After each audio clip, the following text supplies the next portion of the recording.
that everywhere now. That's like the main one. No, Yeah, but actually, that's stuff. calling Julian a whistleblower, it's a bit like Bill Keller calling him a source, because Yeah. publishers are, and then Farrelly goes on to ask, well, how much should we protect people who break the law for our benefit, right? And she jumps from talking about Assange straight into that question, as if Implying he's Assange, breaking the law. yeah, implying he is a whistleblower, and Julian is not a whistleblower. The whistleblowers are the people who leak the information, and WikiLeaks and Julian are the people who publish it. He is not the whistleblower. The thing is that whistleblowers are protected under the First Amendment, and whistleblowers, sometimes they are. We've got a Whistleblower Protection Act in Australia, but generally whistleblowers get prosecuted because they have broken the law by violating an oath or contract, right? So she is naming him as a person who is. I just saw something being held up there to the. Oh, yeah, I just wrote we are live on the on paper. We're back on YouTube now. Oh, okay, good. So, right. Keep fighting. Keep fighting, Quinn. Keep fighting. So it is. It seems to me. So we're live again, are we? Okay, well, I'll continue with that. Yeah. I'll continue with Elizabeth Farrelly's article, the greatest. Should we say hello again? And oh, okay. Okay. I don't like that article, by the way. Oh, well, hello, everybody, again. I think this is the official start this time. I'm sorry we had some trouble streaming again. So just to check, we're live on Periscope and we're live on YouTube. Yep. Maybe. Okay. Yeah, live on YouTube. I don't know about Periscope. Oh, good. Yeah, you're live on. We're live everywhere now. We're good. Yeah, excellent. Okay. I'll sort of introduce everyone again. I think you know that Kathy Vogan's here, and Jose Rivera's here from Ecuador. Quinn Peterson's here from Canada. Does some great graphic stuff, video stuff. Kitty's here also from Canada, but sort of in the background. And David S. is also here, helping us with streaming. He's part of our tech team. There's a lot going on. There's a lot going on in the world. There's a lot going on in Ecuador. And Jose Rivera is here from Ecuador. He can tell us about it. And what else is going on? Big news is 36 members of parliament, European members of parliament, have written an open letter demanding safe passage for Julian Assange, and that's a game breaker. That's wonderful news. There's also another little bit of news that I'd like to share. That's from the Ecuadorian embassy in London, where Julian is inside, and I'll show you. This is quite a fascinating story. I'll do a screen share. I'll do a screen share for you.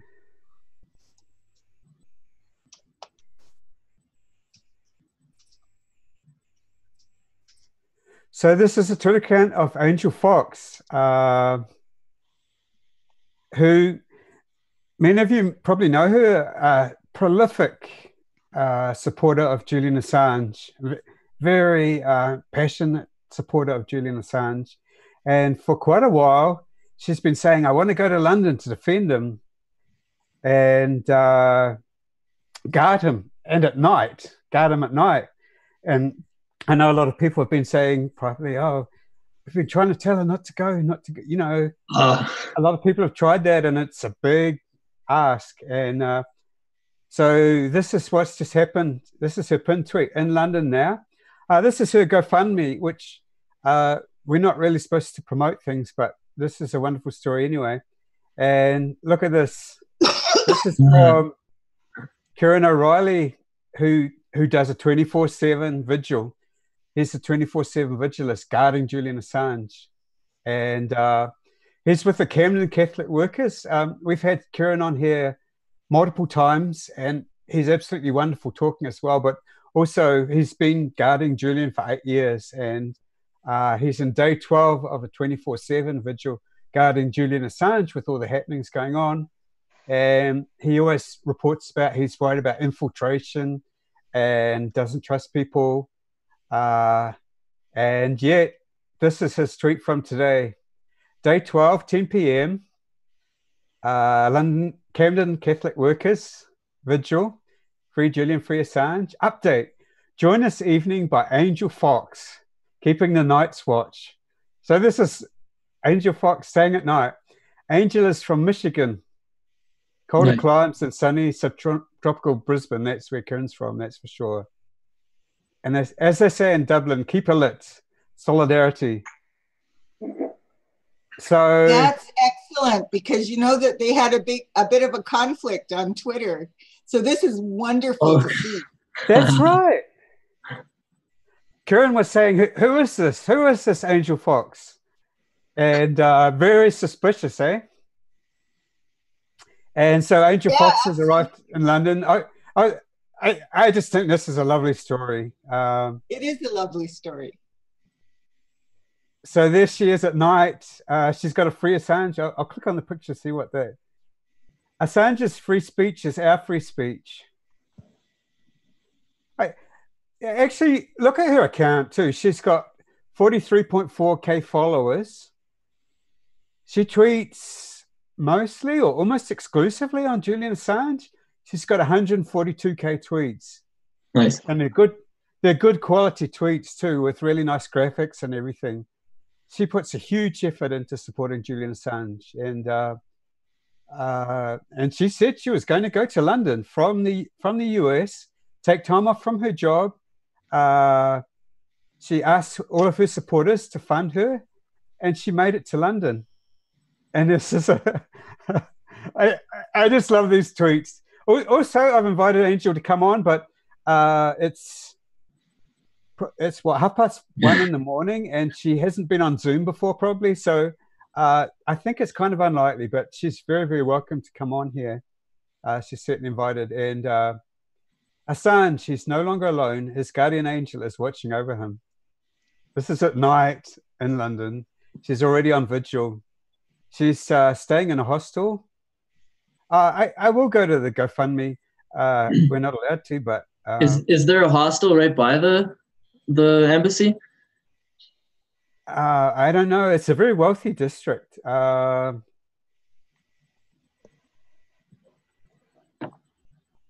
no, it's something else. But she's got 1279 of 3,000 gold, and she's trying to raise enough money to stay for a month to go, Julian. It's in here in London now. I need money for food and shelter. I figure $60 a day, and I can stay at a hostel. There's another tweet where she says she's in a hostel with 6 people per room.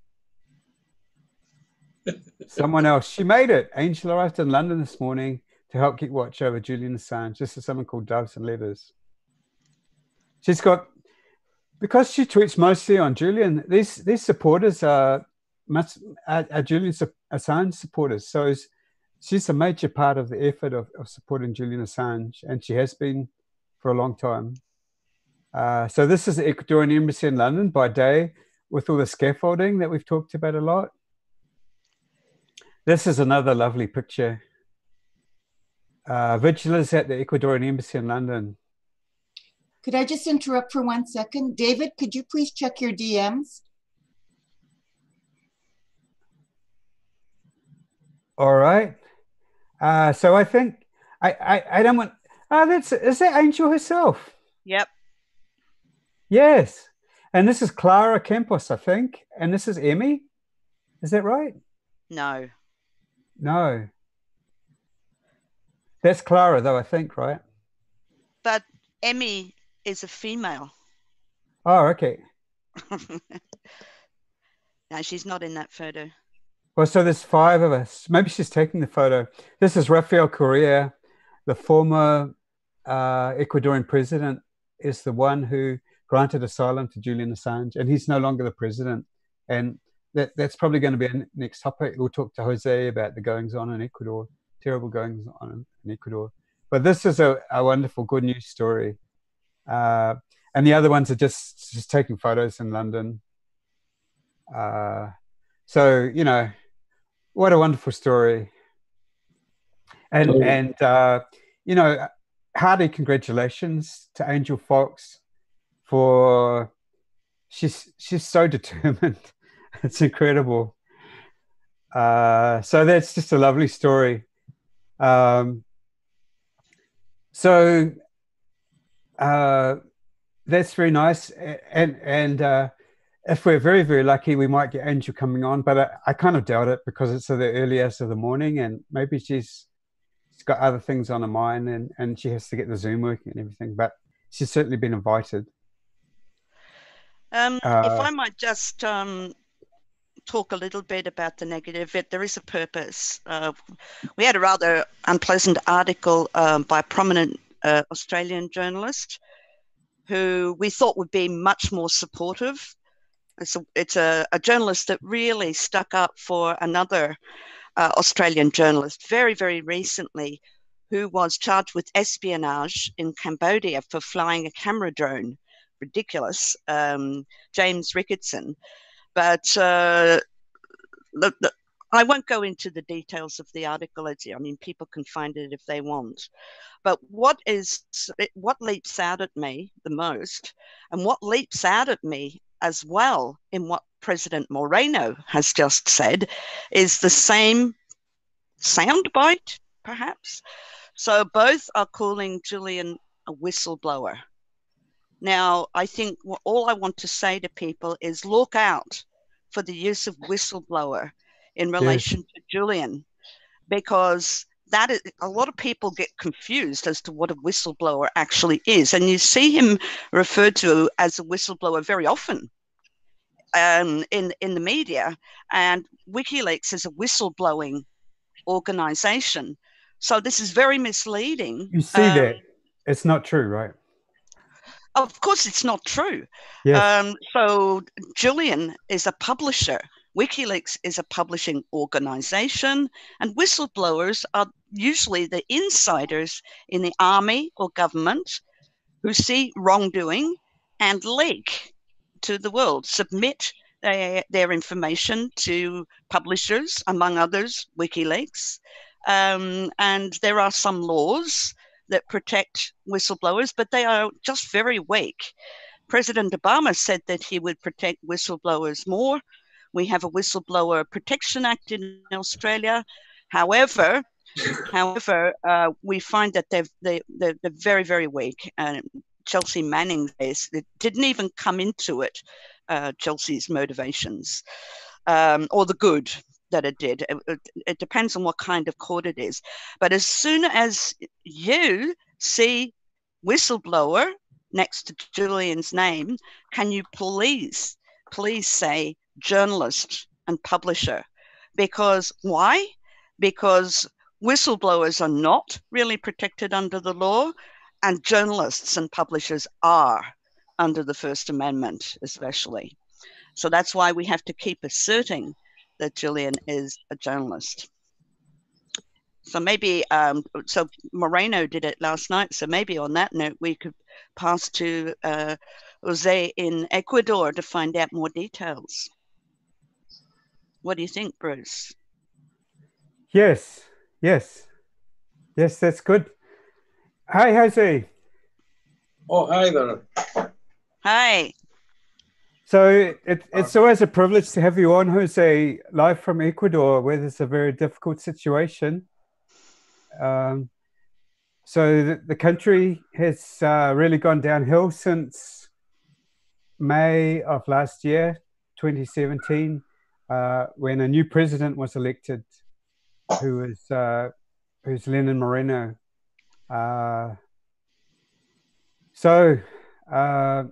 And the new president doesn't support Julian Assange, and he wants him out of the Ecuadorian embassy, London. And there are a whole lot of goings on associated with that. So perhaps you can get us up to date. And also, I mentioned, Jose, that you're unwilling to show your face because you're in Ecuador, and journalists and politicians are getting arrested. A lot of them, aren't they, in Ecuador? Yes, yes. I sent this. Well, as you all know, today was the court hearing for Assange's appeal to the other court, and Assange was able to talk a little bit longer than the first time. And yes. So Julian Assange actually appeared live. Yes. Video streamed in Ecuador. Right. Right. And Jose, as you speak, I will screen share your Twitter account. Since you're not showing your face anyway, I'll screen share your Twitter account, and I'll try and find the relevant tweets. So you're welcome to point to the relevant tweets as well. So this is Jose's account, and I recommend it to anyone who's interested in following Julian Assange and Ecuador, events in Ecuador around Julian Assange. So he's SIGUEM, and then Ecuador is the name of his account. Jose, yes, so Jose, and I'll try and find the tweet, Jose. I've bookmarked some tweets. The first that's the letter from yesterday. Class, which you'll get back to. But this is WikiLeaks reported yesterday that, or 2 days ago, that tomorrow is Julian Assange's hearing in Ecuador over his gagging and isolation. So Julian Assange has, through his lawyers, taken legal action in Ecuador to try and restore his human rights, which have been taken away in the embassy. And Jose, you didn't know about this until WikiLeaks tweeted it, did you? Right. The rules say that they are supposed to give you 2 weeks, 15 days of advance notice to appear in court. So I don't know if the lawyer got that notice or not. But this tweet just came out yesterday. And you would normally, you follow the court proceedings, you follow this court proceeding. Right. You don't live in the capital city, Quito, yourself, do you? So you have to take a bus, make a long bus trip if you know that there's going to be a court hearing. And you would have been there, wouldn't you, if you'd known about it? Yes, I would have been there, but I needed, some advance time to plan. Yes. So I'm going to be watching at the court the next court. But next week the judges are going to give the ruling on today's court appearance, and I guess the Assange's Ecuadorian lawyer is going to go after that to a higher court. Yes. Because yes, it depends on what the judges say. But I would not be surprised if they come up with something funny, because they are under the control of Lenín Moreno. So I just Jose, Jose, can I ask a question? Right. Is that still the lawyer Poveda? Yes. The same one that warned Julian last time that the protocol was already in force and warned him that anything he said in terms of testimony could be deemed in violation. So Julian has taken a bit of a risk speaking out as much as he did, right? Right. But, he, the first time he accused directly the Ecuadorian government of doing, what the United States wants. And this time, Assange took another type of dialogue. and I put the translation here on the Twitter, on the next page. Okay. So I'll try and find it. That's it. That's you just it. passed it. Yeah, that's it. But go back one page. This one? Yeah. No. The 4. Go back the next to the one. Yeah. Have I gone too far? Okay, this is okay. We can cover that video that we just saw. Yeah, you go. You keep going. This video? It's the one that's text only. Yeah. Okay. The big rectangle. Go to the one that's text. No, the one in the middle. It's just a big white rectangle with the text in it. Yeah, and there's a couple of lines of text. No, you're over to your right. Well over. My right. Keep going. Yes, keep going. Keep going. Keep going. There it is. Right. On that one, you need to go back to the previous page. Oh, I see. This is one of several. That's it. Yes. That's a translation I made for the news article. Oh, yes. And is it in Spanish in the first one? And then this is your... I put it in English. I put it in. I translated it and put it in English. So you have a couple of quotes there from Julian, which possibly... Yes, those are the words. You can read it if you want. Okay, thanks so much for doing the translation, Jose. So the title is Julian Assange compares himself with the journalist Jamal Khashoggi, who was the Saudi Arabian journalist who was murdered in the Saudi embassy in Turkey, right? Yes. So... In fact, he doesn't. If you read the article, he doesn't. He compares the actions of the Ecuador to the actions of Saudi Arabia, but Ecuador's is much more subtle, but will still likely result in death. Yeah. I'm just looking at this for the first time, so I'll just read it if people indulge me. Okay, so his defense requested the appeal on the grounds of an alleged violation of human rights, with the application of a coexistence protocol since October. We've talked a lot about that protocol. It's basically an illegal document that tries to bypass his right of asylum, Julian Assange's right of asylum. Okay, and free speech. Yes. It's horrible. At the embassy in London, where he's been held for more than 6 years.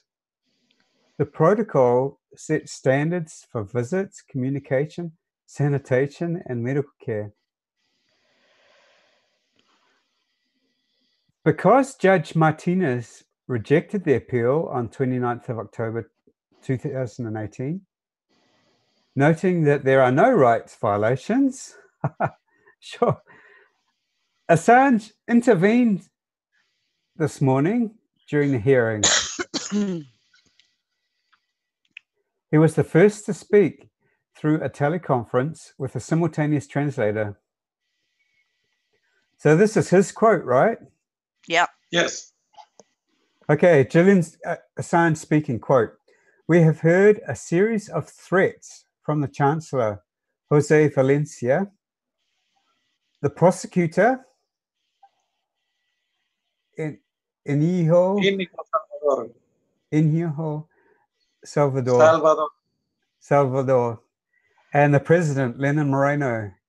So we've heard a series of threats from them that if I do my job as a journalist, if I express my opinion, my asylum would be finished." So that was his direct quote from Julian Assange, end of quote. It was one of their first statements to try to explain why he rejects the protocol and the government's decision in March to cut off my communications. These were re-established with the protocol, but Assange rejected the Wi-Fi key. Oh, wow. Which gives him access to the internet. Oh. Yeah, we knew that. I mean, I knew okay. it. Yeah. I wasn't completely aware of that.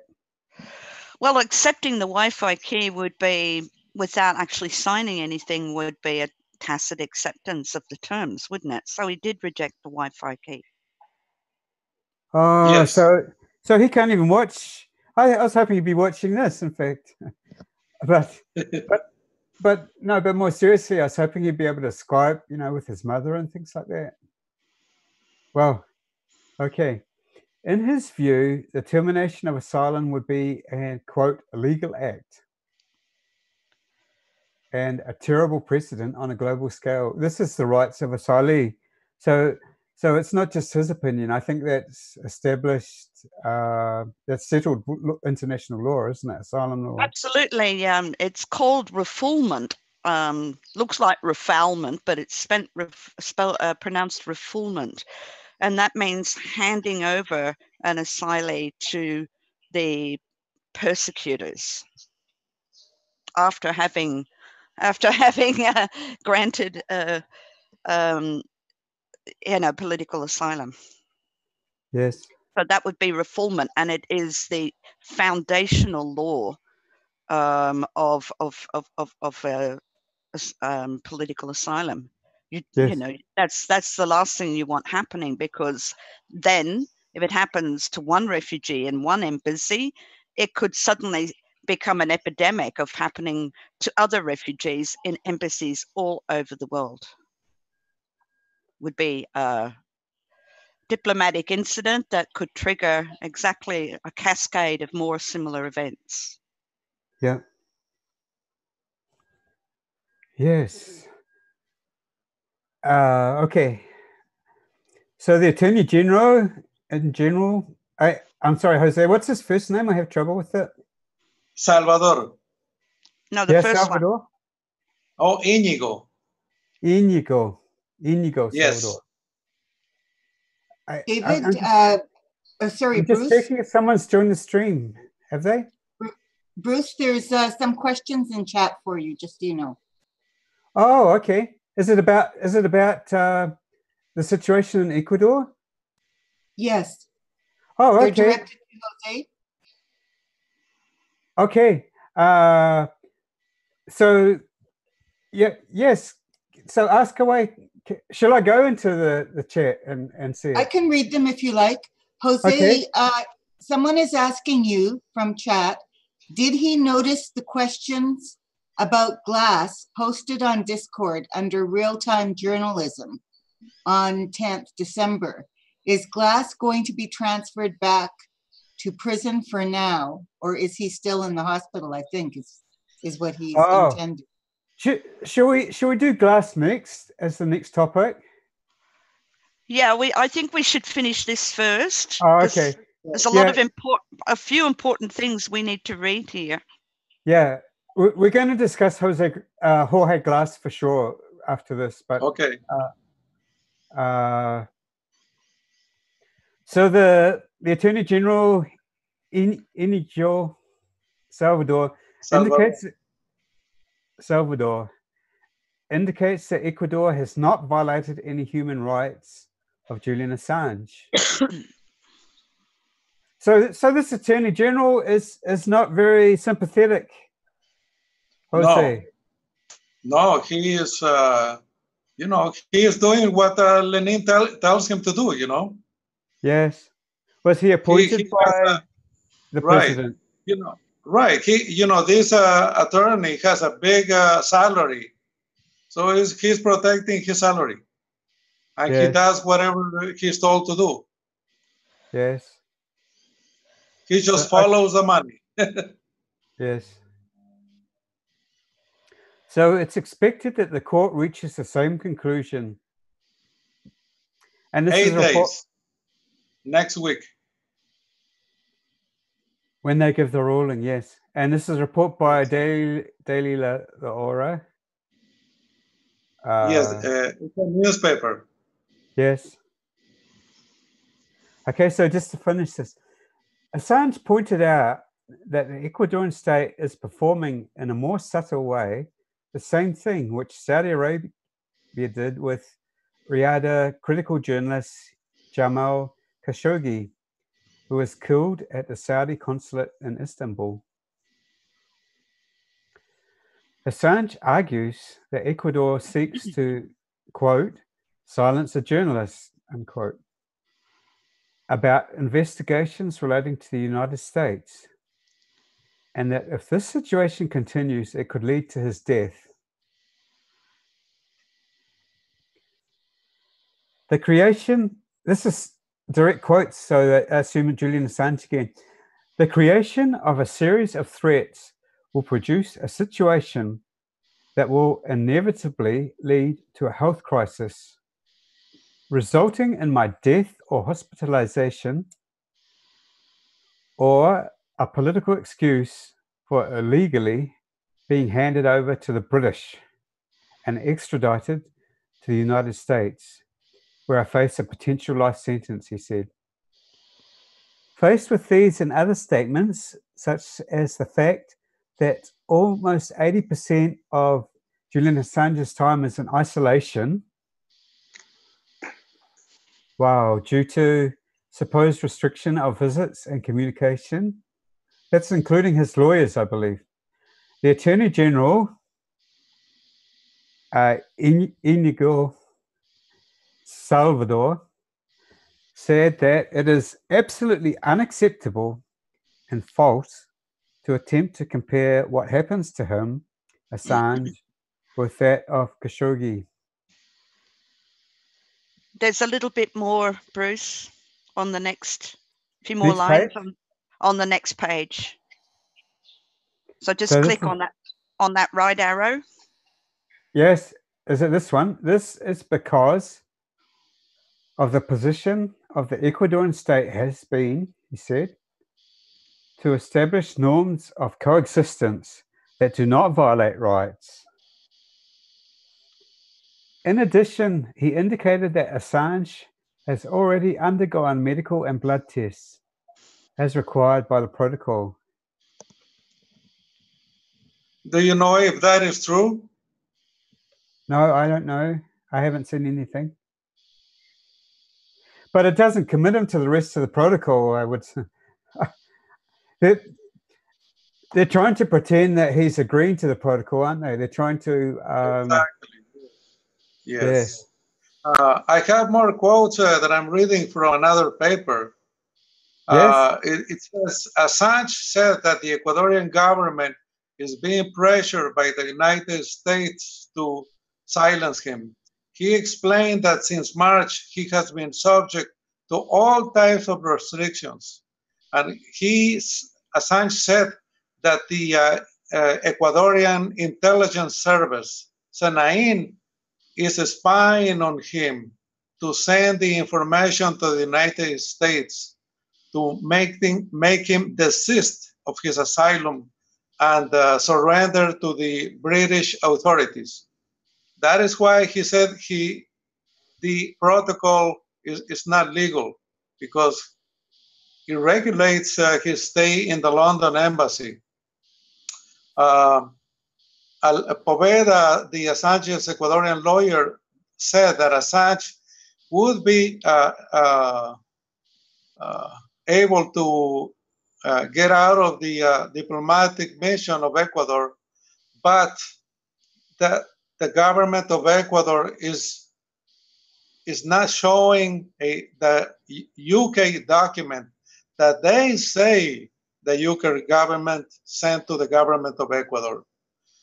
What they have done, he says, is simply transcribe. This is words by Assange.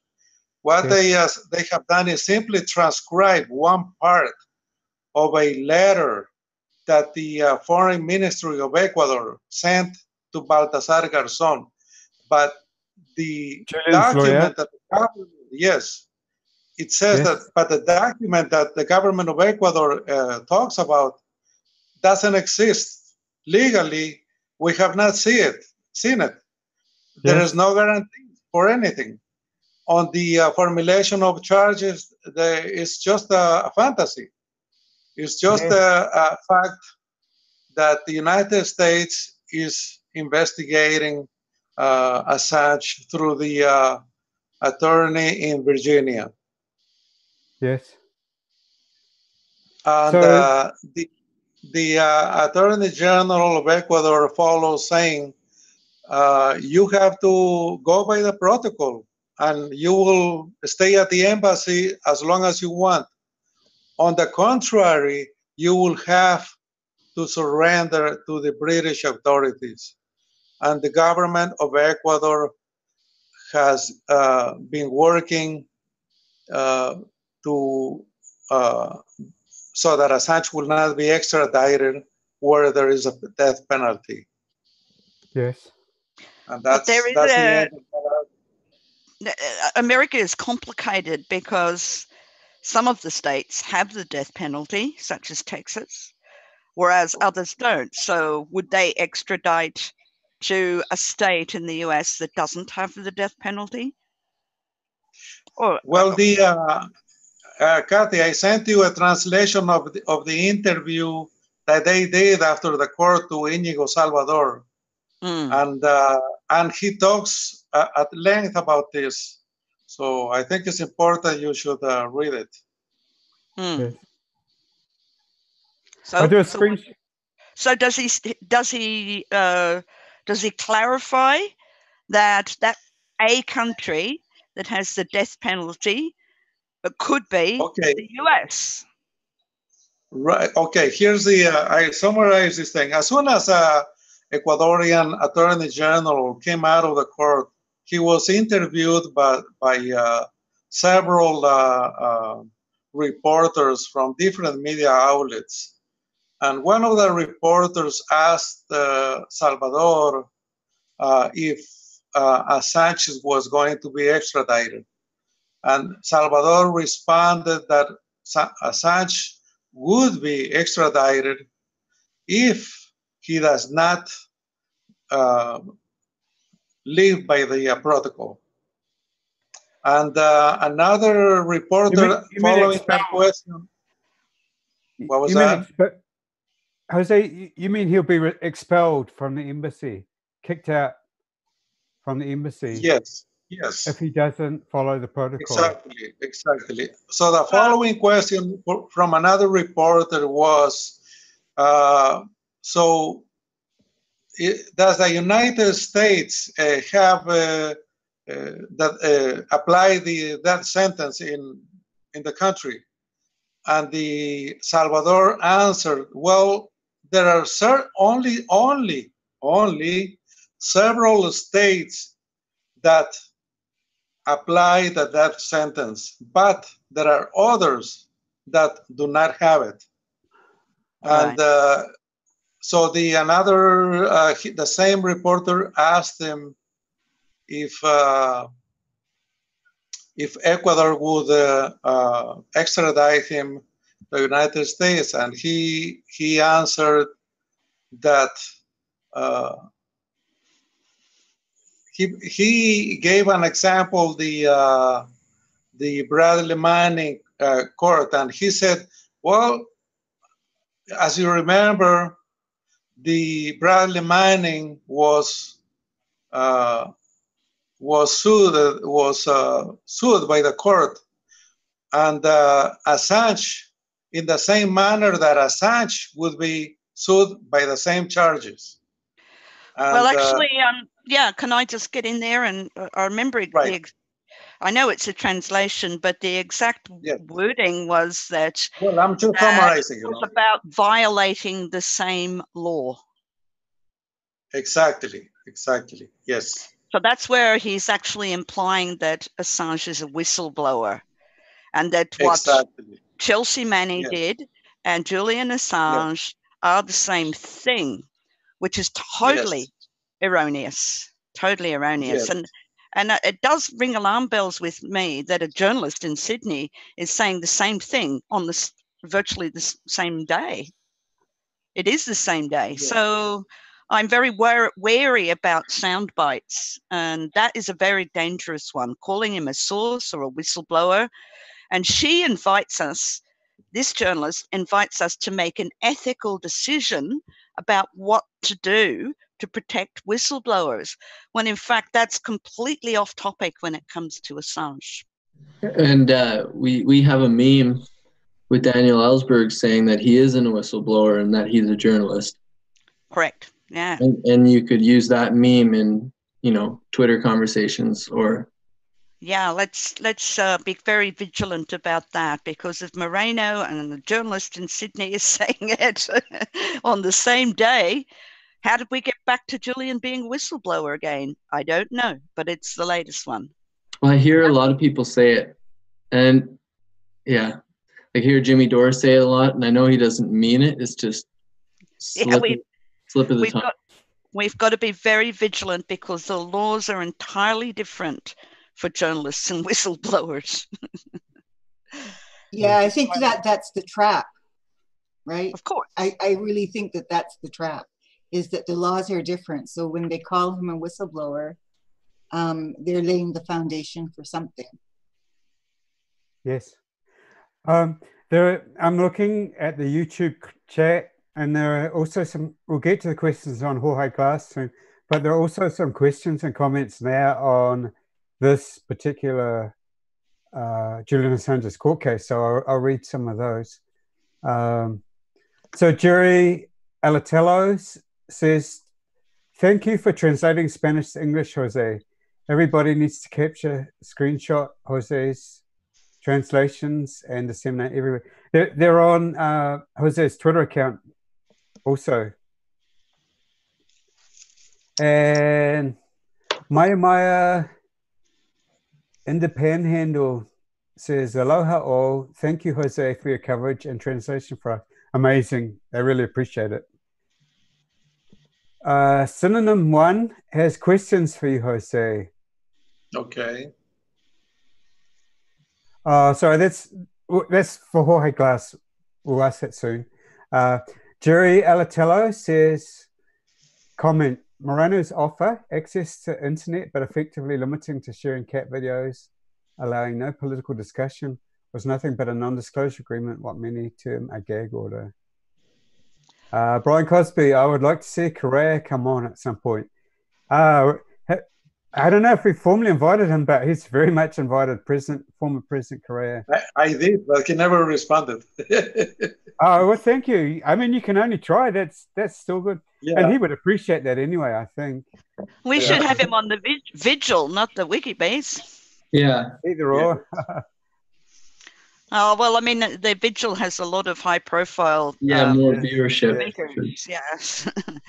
And it's more condensed version of the news. So let's just not call it the protocol and non-disclosure agreement either. There was no space for Assange to sign.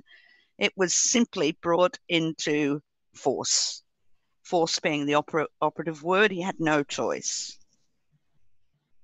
Yes, it's totally illegal. Well, if this lawsuit that the Assange's lawyers are filing, doing in Ecuador, if this same lawsuit would be done in London or in Sydney, I don't know if I'm wrong, but probably the outcome would be much different, because the Attorney General here, points the finger, and uses terms that he would not be able to use anywhere else but in Ecuador. Is he see my point? Fighting the war on drugs, isn't he? Right, exactly. Fighting gangs. Yeah. I read a little bit about him. Yeah, it's because Ecuador used to have a robust legal system, was my understanding, under President Correa. Is that true? For example, yes. Fighting the oil spill lawsuit against Chevron. Yes. Yes. Yes. I'll read some more comments before they get away from us. Okay. Pink Army, I stepped away from the computer. Who has written this letter that we are hearing right now? So we were reading out a newspaper report of a court action in Ecuador that Julian Assange's lawyers have taken, Pink Army. And that's been reported, and Julian Assange has been speaking via teleconference, video conference to the court. Oh, someone asked a question about that, but I just, let's see, we'll just get to it.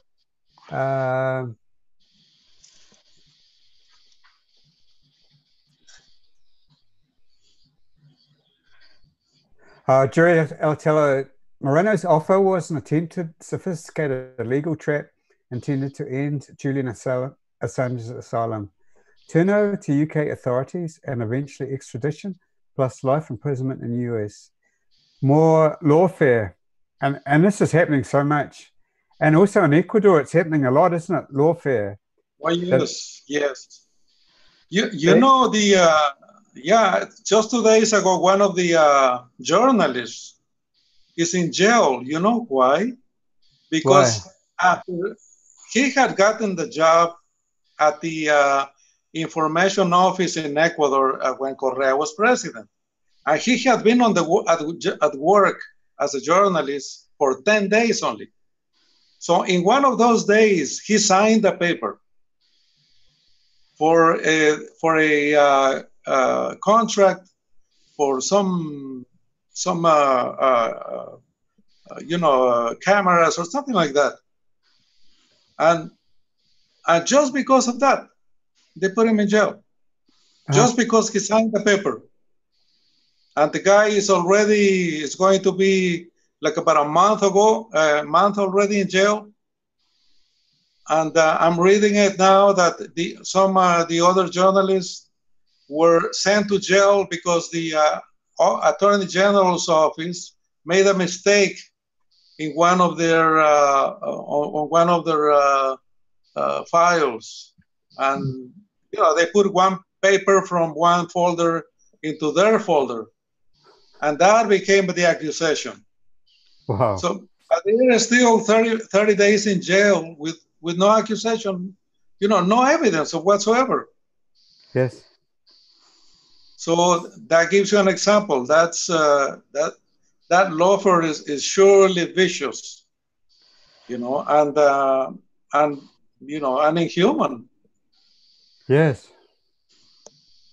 Okay, back to the YouTube comments. Stephanie Masili has a comment and a question. Right. Comment to Kathy, they want to try him in Virginia with a special streamlined courts. This is Julian Assange. He won't get a fair trial. And Stephanie's question is to Kathy, but also to you, Jose.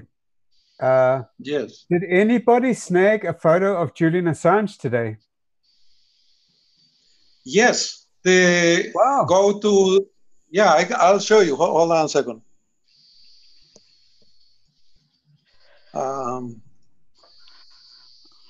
It's right there.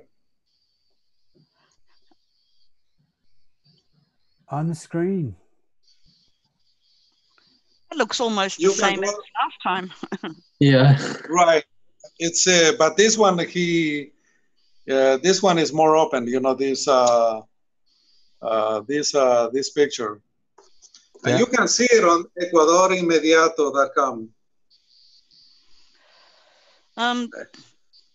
So just to make it clear to people, because I know that there was reports all over the media, all over the world, that Assange's appeal or lawsuit regarding its human rights was thrown out of court. And in fact, what came out at the time, which seems to have been entirely suppressed, is that the judge said that that particular court was unable to rule on this matter, that it was a matter for the Constitutional Court. So in fact, this yesterday is the escalation of that case. It wasn't it was basically that it had to go to a higher court, but everyone's been told that it was a stupid story about the cat etc. And ridiculous, and was thrown out of court. Well, that's actually completely untrue, and now it has been continuing yesterday. I feel the reason that they have delayed this decision for a number of days is because Well, Assange seems to have presented a fairly compelling case. Yes.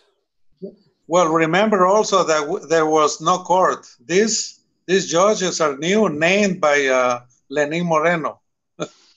So these judges are new. Right, that's right. He's replaced the whole of the Constitutional Court, yes?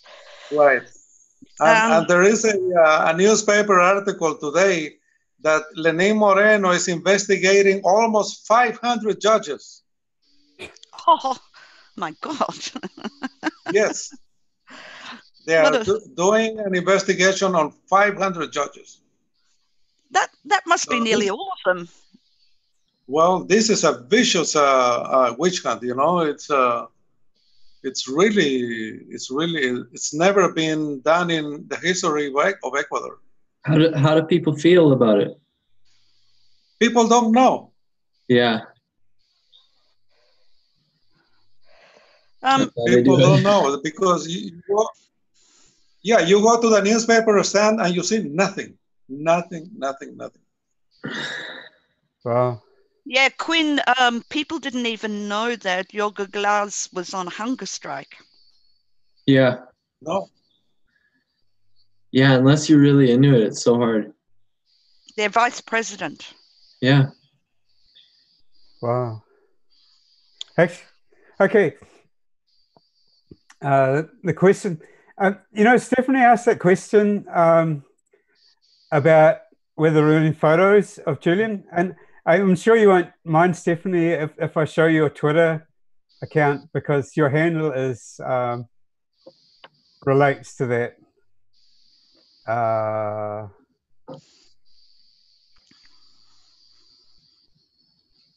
Sorry, I have to. Okay, I'll just do a screen share.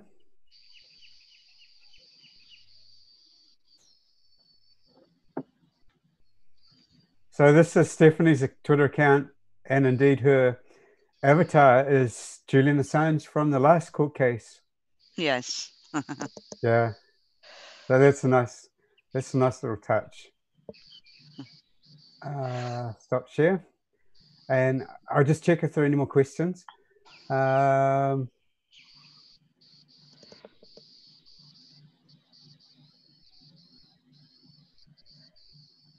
People. So Hope lives on. Dean says, hi, I just joined. Are you saying that the photo you just showed was taken today in a court of law? Thanks. Yes, it was. Yes. It was. It's a photo of Julian Assange yesterday. Via teleconference yesterday. Yes. Someone's saying lovely birdsong sounds. Is it? That's you, Jose, right? Oh no, it's me. Those are Australian birdies. Let me close the window.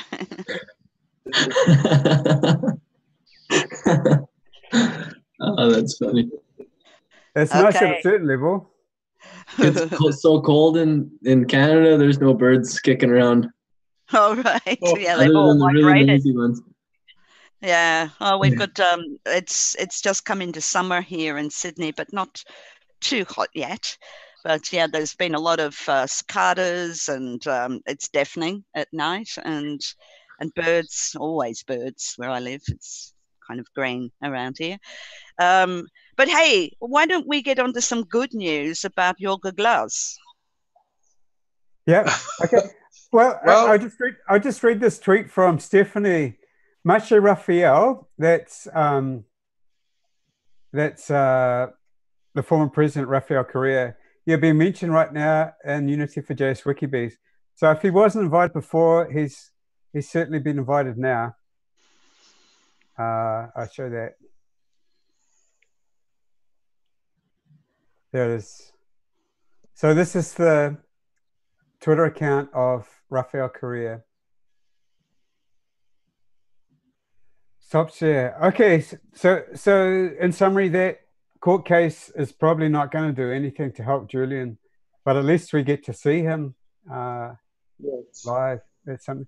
So we'll move on to Jorge Glass, who is the vice president, elected vice president, isn't he, Jose? He's no longer the vice president. No. But he was the elected vice president, elected with Lena Moreno. Yes. Yeah. In May of 2017. And Lena Moreno, at that time, pledged to continue the policies of the former president, Rafael Correa, who we were just talking about, who gave Julian Assange asylum. The new president pledged to the people that he would continue the policies, and then he turned on everyone. And he's doing the exact opposite, and it's horrible to watch. And he put his vice president in jail, didn't he, Jose? Because the vice president continued to be faithful to the policies of Rafael Correa. And it's the same thing that we were just talking about. It's lawfare, isn't it? He was accused of some stuff. Oh, yes, yes. There is no evidence whatsoever. No evidence whatsoever. Jorge Glass' name does not appear in any of the investigations that they made. And yet he's put in prison? Yeah, his name doesn't appear in any investigations that the government made to accuse him. They couldn't find anything. Yes.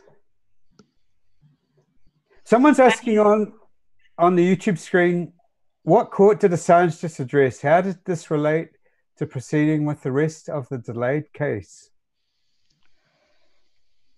I'm not sure which case you're referring to, but this is an Ecuadorian court that Julian Assange appeared in. Right. Teleconference. Remember that those judges were chosen by Lenín Moreno, so the outcome would not be a good one. Yes. And in fact, Beth B. already answered that question. He was addressing the Ecuadorian court in relation to his human rights being violated by the new protocol. Thank you, Beth. And when's the next election in Ecuador? 2022? 21. 21. Oy. Long way off. Actually, it's 2020. At the end of 2020, the elections begin. But there are rumors that Lenín Moreno will leave the country before that. Hasn't he already left for a month? Yes, he went. Actually, he went to. He's in China now. And you know what Lenín Moreno went to say to the Chinese? That we have great new highways, new hydroelectric plants, new electric grid, and new digital connections to all the country, new bridges, new hospitals. And he forgot to say they were all done by Rafael Correa and Jorge Glass. Right. So this is one of them. This is, again, your Twitter account. No, this is not your Twitter account. He's just bad. Let's see, I'll stop the share.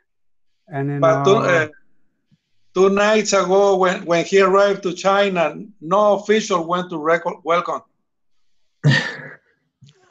He arrived at the airport and there was no one there. It was just some airport, guys there. They put a rug, but there was no one, waiting for him. No official. Yeah, Xi Jinping doesn't look very happy to stand beside him. Right, I'm sure he was really upset. I tweeted about that. Very lonely, huh? Yeah. So I think this is from your tweet. I can play it. And I didn't. Moreno is now in Beijing for a 3-day state visit. President Xi Jinping welcomed him at the Great Hall of the People, and the two leaders held talks on bilateral issues, and they talked issues of mutual concern. After the meeting, the two leaders witnessed the signing of Memorandum of Understanding on jointly advancing the Belt and Road Initiative. Ecuador's Foreign Minister Jose Valencia is also on the trip.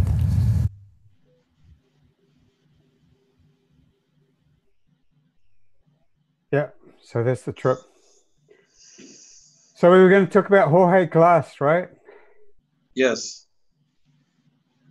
Well, as we all know, yesterday he stopped his his hunger strike. And he issued a letter that I translated, and I put the translation. I was horrified when I read the letter, and Glass says almost at the end of the letter he stopped his hunger strike because he was visited by his two children, and they made him change his mind. Wow! So it was a horrible ordeal that he has been through. That translation. So this is his Twitter account, and this is the tweet you're referring to, Jose? Well, I sent it to Unity for J Twitter account. This is Jorge Glass account. Yes, you sent a translation, in fact, which is wonderful. I'll see if I can find it. Yeah, here it is. Yeah, there it is. So again, this is wonderful. Thanks very much, Jose. We really appreciate it. You've translated the letter. It's quite a long one, but it's very dramatic. Oh, yeah. So let's see how quick on it. I think it is. Manifesto to the country. My hunger strike, a silent cry to the world. I mean, should I read the whole thing or? Well, you can read the second paragraph. That's okay. This is when he was first arrested on Sunday, October the 21st at 7 p.m. while studying for an exam. As I'm studying a master's degree at a distance course, so that when this nightmare ends, which presumably is the presidency of Lena Moreno, I will serve my homeland better. And he's a famous engineer, isn't he? Yes. Police arrived in plain clothes, pushed me with their chest, cornered me, joined by armed agents of the Justice Ministry and with handguns and rifles. And meanwhile, a policeman dressed as a civilian, a police mayor. Why was he dressed as a civilian? He whispered in my ear, quote, "You will see now.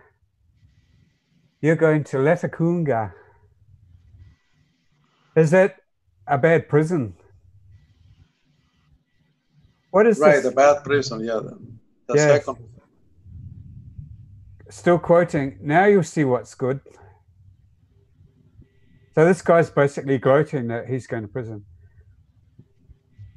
They had never treated me like this. Always, police and armed members of the Ministry of Justice had treated me with respect. Many of them cried when they had to transfer me to the trial court hearings. Quote, "How will they condemn him if his name does not appear on the so-called evidence," they told me. That's exactly what you said, wasn't it, Jose? There's no evidence against him with his name on it. Right. Well, he's saying that some two police officers at the prison were, one of them was crying and was telling him, that they knew what they were doing to him. And they couldn't understand why he was being accused without any evidence, if his name does not appear in any of the investigations. Yes.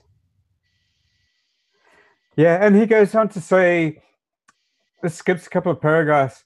When I arrived, hang on, no, don't skip the part where they wouldn't let him take his medicine. He's got a heart condition. Yeah, that was terrible. Oh my goodness. Oh, I had problems sleeping last night. Read the letter. Okay, I will read it. This time it was different. They wouldn't let me take my things. They made fun of me. I asked them to let me take all my medicines. Very important to me. I could only take a small part. I wanted to go to the bathroom, pee. They wouldn't let me. I was angry and forcibly entered the bathroom on the ground floor of prison 4. The police mayor tried to check me while I was urinating. Why so much humiliation? Could I hide a gun in my genitals when I'm in prison? Faced with such aggressiveness, I feared for my life.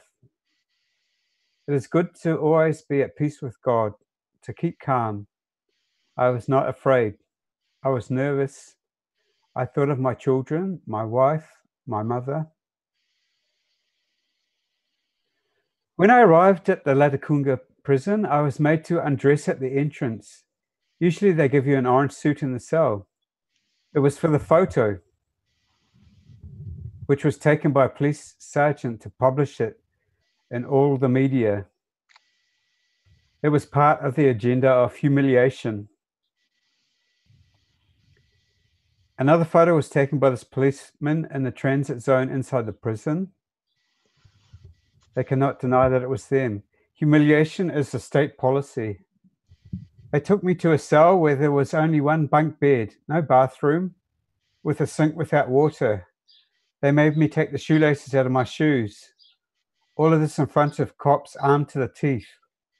I asked why I had to take the shoelaces out. They told me, you take them off or we take them off. I had to take them off. Locked up in the cell, I asked for water. The answer was bring your relatives, but even my relatives didn't know where I was. They gave me a bottle of water, then I ordered a Bible. Other prisoners gave me a quilt and a cardboard to put on the bed metagril, for us not to die of the extreme cold. So he was helped by the other prisoners.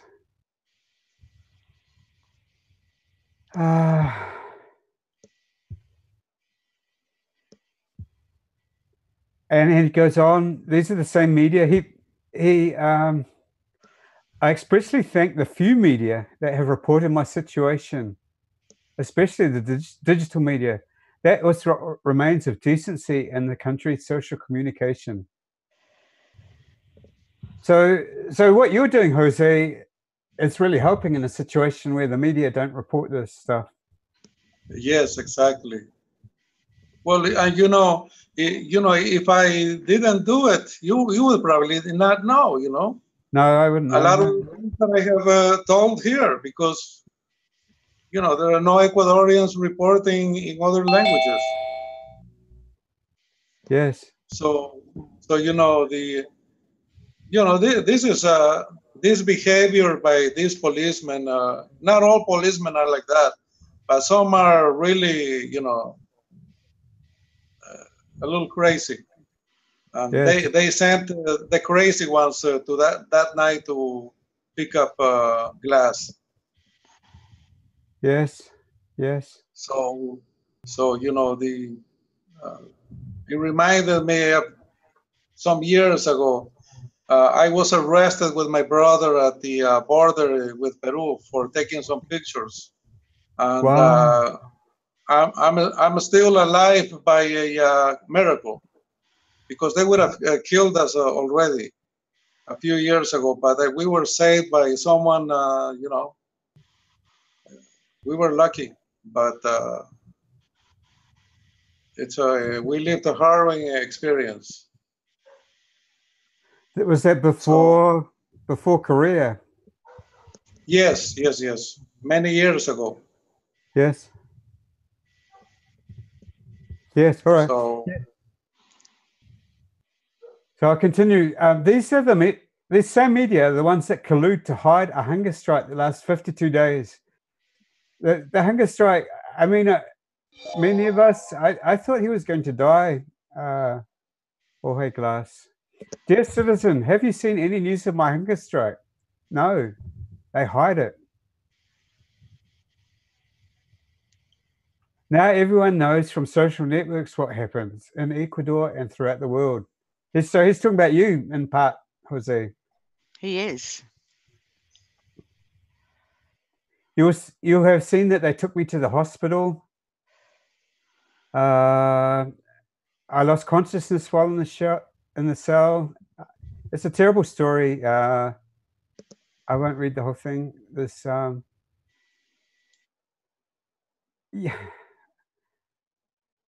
Well, I'll read. He talks about his prison conditions. I've been given a bathroom with water 4 hours a day only at the sink. There is permanent water in an installed shower where there was once a toilet. There is a tank to store water. They gave me bottles of water to drink. The bad smell is permanent. I get my meds. I must say that all the doctors in the center are very concerned and do what they can. They cannot do any more. because they simply have first level care, and they must attend to 5,300 prisoners. And I require third level care, and they're only equipped to give first level care. In this environment, you can't avoid an infection. That's what you were saying before, Jose, that they expect and hope that he will die there. He's an old man, yeah? How old No, is he? not that. No, he's not that old. Oh, okay. But still. Well, it depends what you call old, you know. Yeah, that's what you're saying also, Jose. They treat prisoners who unfortunately have tuberculosis and other infectious diseases. And so there's a risk of him also getting the disease. Because of my weakness for the hunger strike, I can't walk much. So I actually spend 24 hours a day in the cell. I've lost 31 pounds. He got gastroenteritis. Treatment for mycosis. What's mycosis? It's an immune deficiency, sickness that he gets. Yes. That's why he's in danger at that prison, where contagious diseases are everywhere. Yes, I had dizziness, cramps, vomiting, and diarrhea several times, and doctors can no longer find veins to put serum in me. I have both arms bruised by the needles. And this, I think, it's designed. The prison's designed for 4,000. There's 5,300. There's only water for 4 hours a day.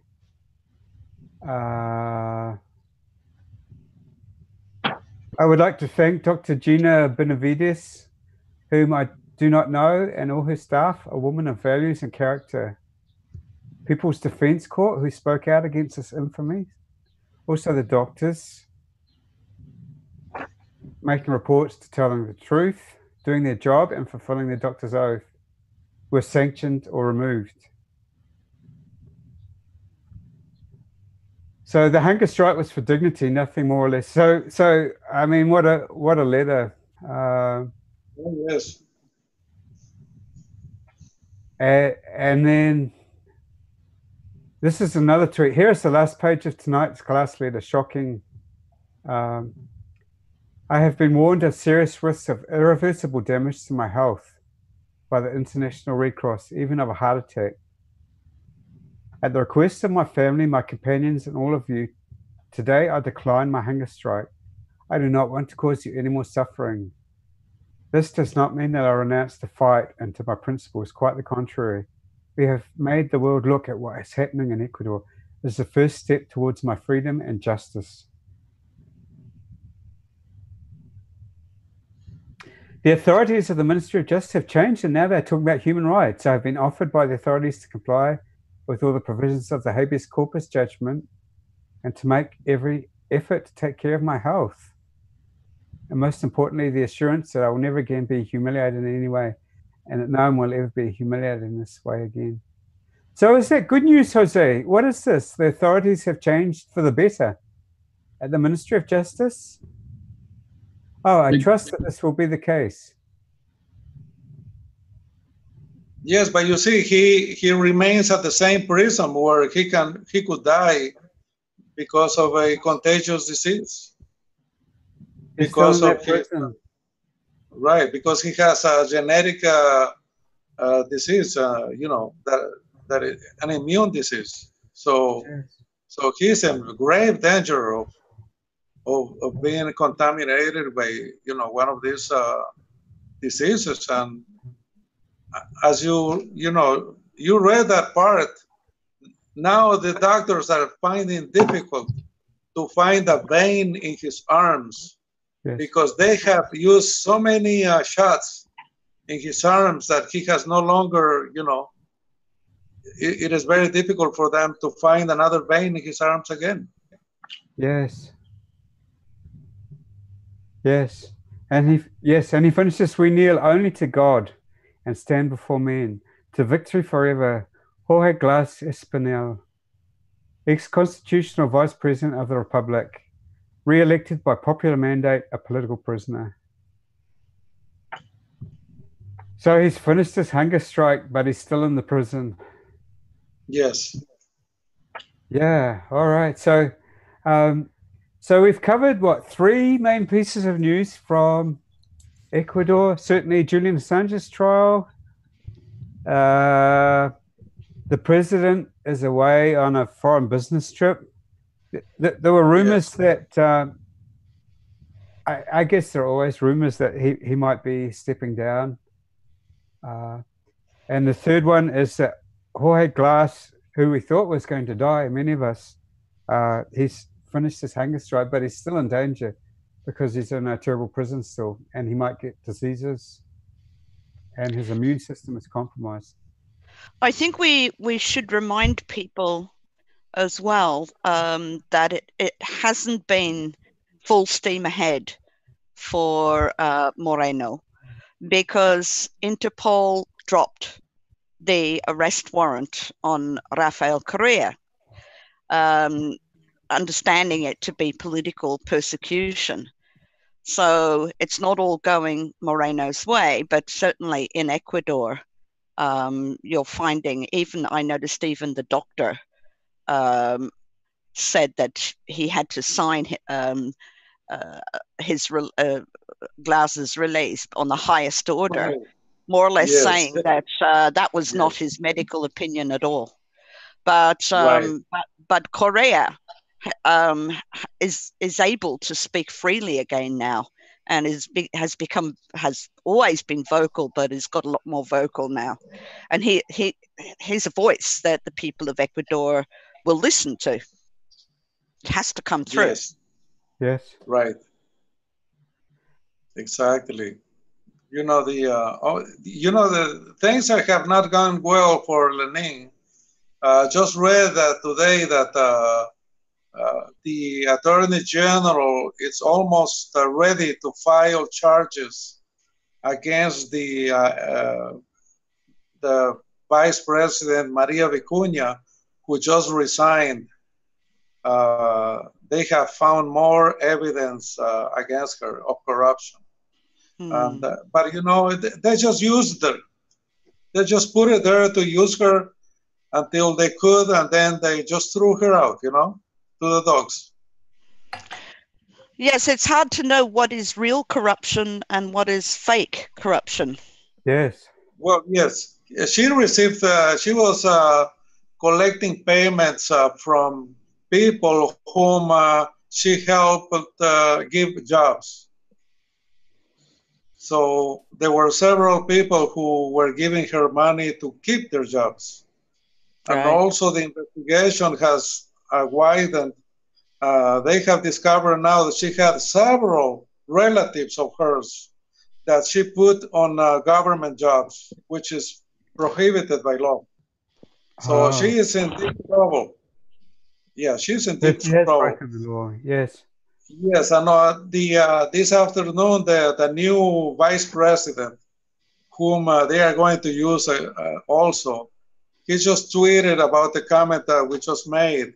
He said that he is not there to guarantee that he will be the new president and Lenín Moreno upon Lenín Moreno resignation. And he tried to say that was not true. So the rumors are very high.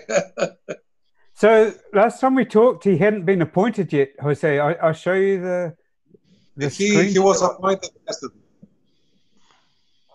Okay, so this is the third vice president under Moreno. The first one was Jorge Glass, who was put in prison. Yeah. The second one was Vicuña. Yes. Oh, so I'm showing the wrong one. And the third, and you tweeted out, if I can find it, that he had 3 names. Oh, yes. But they were just for pure show, They had already decided who the vice president was going to be. So this is a crazy tweet. This is from maybe 5 days ago. Yesterday, the dictator announced the names of the 3 vice presidential candidates to replace Maria Vacuna, who resigned to corruption. A reporter told Lenin that his first choice was an economist. Lenin said he did not know that. Yes, exactly. That's what happened. He went to the 3 days ago. He went to the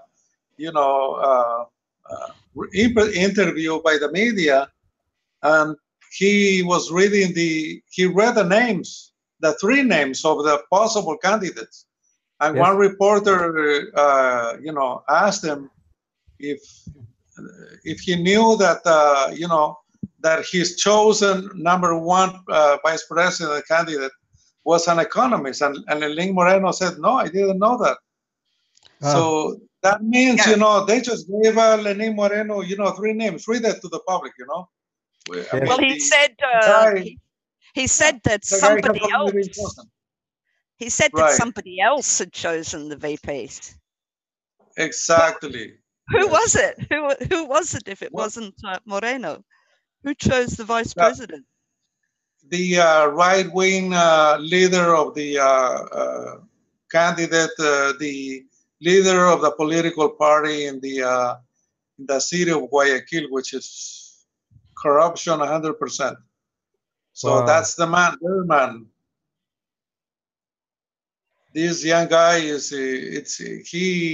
he owns a radio station, and I mean, you and I know that he didn't buy it. Probably his father gave it to him. So he didn't work, and make money to buy this radio station. No way. So yes, that's so they sent one of their guys to be the vice president, and probably replace Lenin. Eventually, I'm just thinking. Right, they'll probably begin to accuse Lenin of things until Lenin just resigns and leaves the country, never to return again. Yes. Right. Jose, can I ask you about Marchand? Has he arrived in London yet? The new ambassador? I knew that. He was making arrangements to travel there. I think probably this week he will be going there. Oh, he hasn't arrived yet.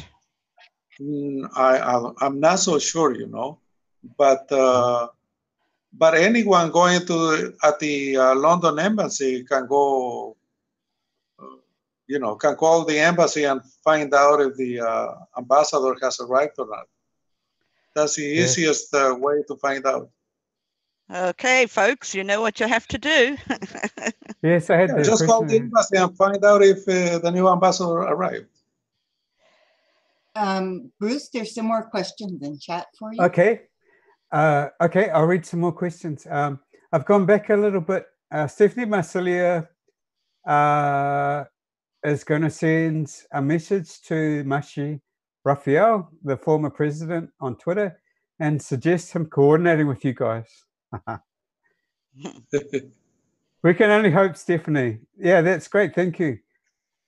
We should try. I mean, why not? I'm trying to find the questions. Unity for Joe says lovely birdsong sounds.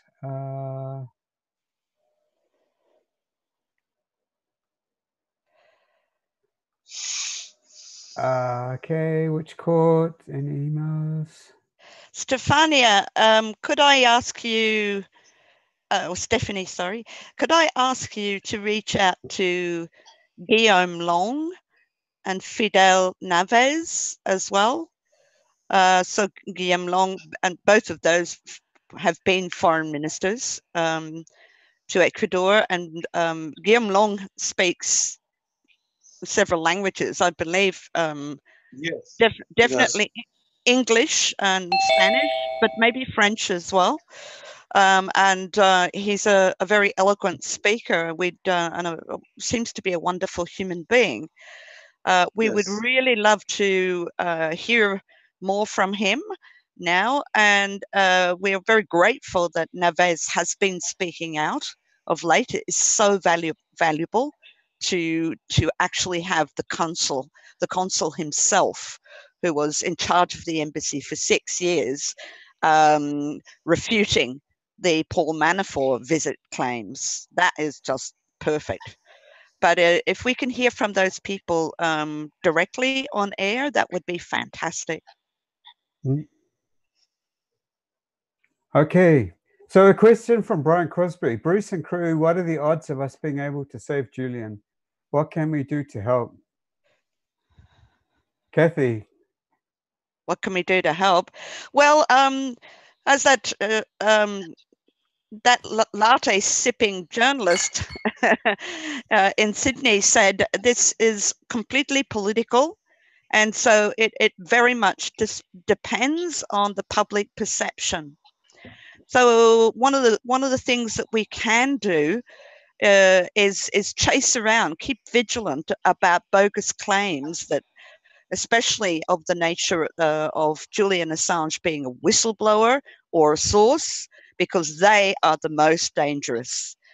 Don't let people be asked to make ethical decisions about what to do with whistleblowers. There are very clear laws about whistleblowers, but you have to set people back on the road to understanding that Julian Assange is a publisher, and get them back to talking about the First Amendment. Yes. Actually, Quinn, you were saying offline that you had some ideas. It's a very broad question. So what are the chances? What are the chances of saving Julian Assange? I don't think people know, but I think the more people that get involved, the better chances of him being freed is.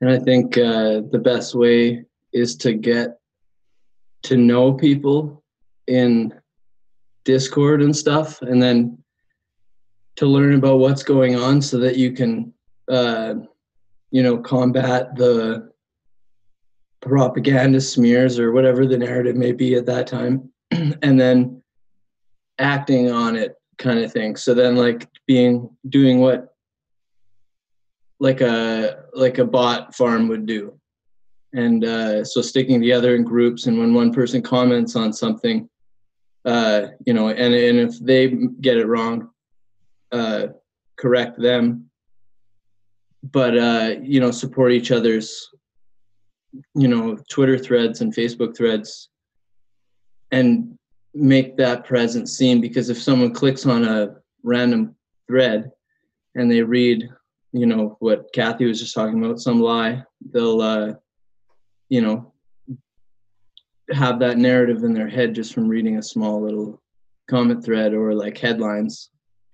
Well, that's right. A lot of people are starting their statements of opinion about Julian Assange based on stuff that is coming from the DNC narrative, and they don't even realize that narrative is pouring out of their mouth.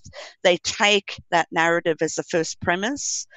So it's important to realize that back in 2015, our Attorney General in Australia, George Branders, said that it was highly unlikely that Julian Assange had broken any law in any country.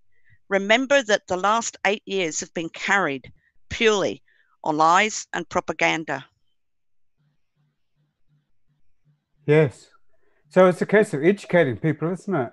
And I do think there aren't enough of us. As people are saying, we have to be the catalysts, not just the workers.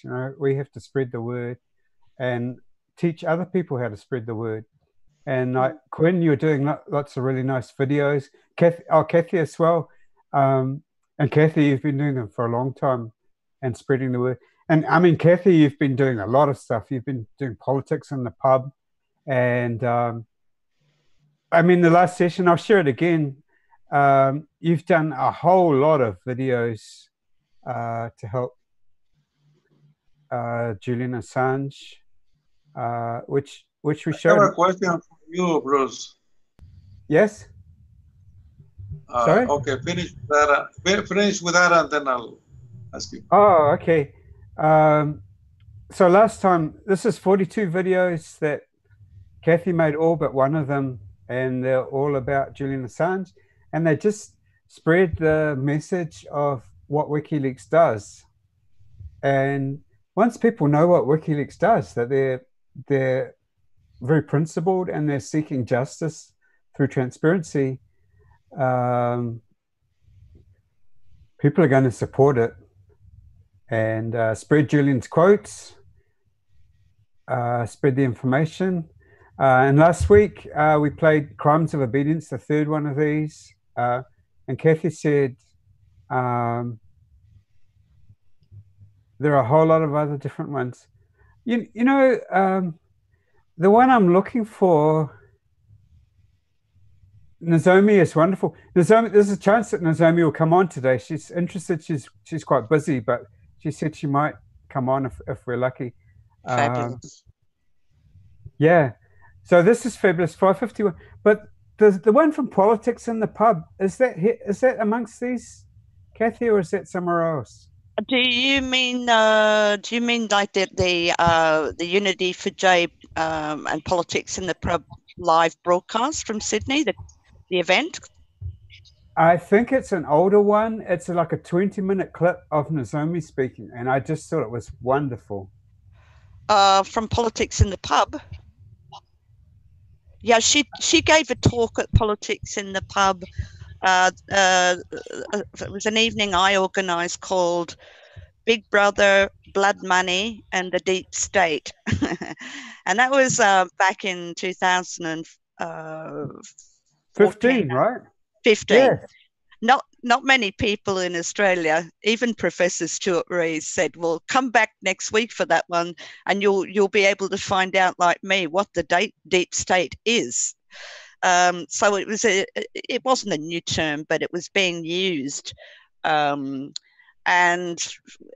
yeah. So I thought it was a good idea to have her and another wonderful Australian journalist called Bernard Keane, who's a national security journalist, report on what the deep state's function was. And there's been some very good videos since then that clearly defines the difference between the shadow government, which is security, national security organizations that are embedded within the state, and then the deep state, which is private sector. And it's a very sort of grey area between them as people leak out of their government national security positions and form private companies and take their savvy and access with them to spy on people, on populations. Yes, but I just thought her presentation was amazing, an explanation of the background of everything. So I saw it.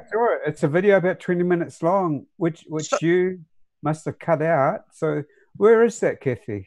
Well, it would be on the Politics in the Pub channel if it's the deep state talk that you're talking about. But Nozomi hasn't. There's another one where. No, that's not even her. That's the WikiLeaks files. We did that as well, which was very good. With one of the authors. But that's the only one I can think of where Nozomi spoke at Politics in the Pub. I'm trying to find it. Do you want me to find it for you? Well, it should be. Oh, watch later. I'm frantically trying to.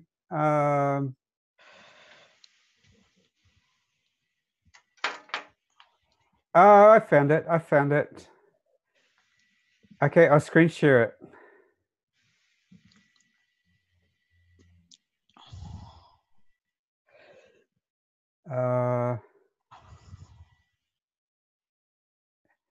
it's just this one. Someone asked, what can we do to help Julian Assange? And my answer to that, in part, is share the absolutely... So there are some transformative videos that if people watch them, they can be convinced. Oh, yeah, that's Bluffdale. Yeah, that's Bluffdale data center behind me. Yeah, this is definitely the Big Brother, Blood Money, and the Deep State. That's the one. I don't know how you found that one because it's a long time ago. There you go. There's both of them. I think the best way probably right now to be helping Julian is doing like stuff on the ground, like flyers, posting flyers on bus stops or putting them in mailboxes as well. Yes, in my city. But I do think we should do everything. I do think be diverse. But right now there's so much censorship that I feel that put your effort into social media, but don't just stay there. Definitely go out on the ground. Yeah. Yes. Absolutely. Hey, Simon Float is in. Do you think we could pass over to Simon? Yes, but I just want to commend this video to people, as that this is information that of the importance of WikiLeaks that really struck me as being about the best out there. This is from the... You might need to unmute the sound. 2015. Who is that? Is it Simon? Should I jump in now?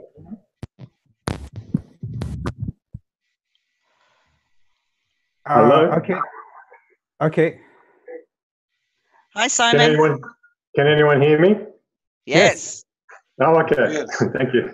I was just waiting for confirmation. I had some questions for Jose. Okay, regarding Assange's recent statement, now I'm just trying to contextualize this with his case. He has a lawsuit against Ecuador that was not dismissed but delayed and deferred to, I think it was the Constitutional Court. And now we have this testimony which is relevant to his lawsuit. But what is the context? What court is this being heard in? And does it mean that does this mean that the Constitutional Court is now addressing his lawsuit? No, it is not a Constitutional Court, because they said that the Constitutional Court will start working in next February. That's what I thought. Yeah. So do you know what? So what this court for today was the same as before. Sorry, I didn't hear that. I was just it's the same. It's the same court. Did you say? Yeah, it was. It's yes, but this the first time was only one judge. Now there were 3 judges. And more judges. So it's a little bit higher than the first one. Yeah. All right. Now I wanted to ask you something. Now there was a tweet where someone published a letter that I think one of the UK Parliament responded to a person, and it said there that the UK government had plans to extradite Assange. Now, my idea is, would it be possible to legalize that letter if you find it, or get another one, and go to the Ecuador embassy and legalize it there and send it to me, and I will hand deliver it to the Attorney General here, so that he does not have the argument anymore of saying that the UK does not have any plans to extradite Assange. It sounds like an interesting idea, but I don't know specifically which statement you're referring to, or how to come by that. Maybe if someone else does, we could certainly try to do something like that. I just wanted to check with you while we're talking, Jose, whether you had seen on the Real-Time Journalism channel, I had gone through your tweet history and made a summary and asked some questions related to it for an article on George Glass, sorry. And did you see that? It was on the 10th, just a couple of days ago. There have been several, so you have to tell me which one. Okay, it's the entry for the 10th, and there's a document, and it says glass research, or research on glass.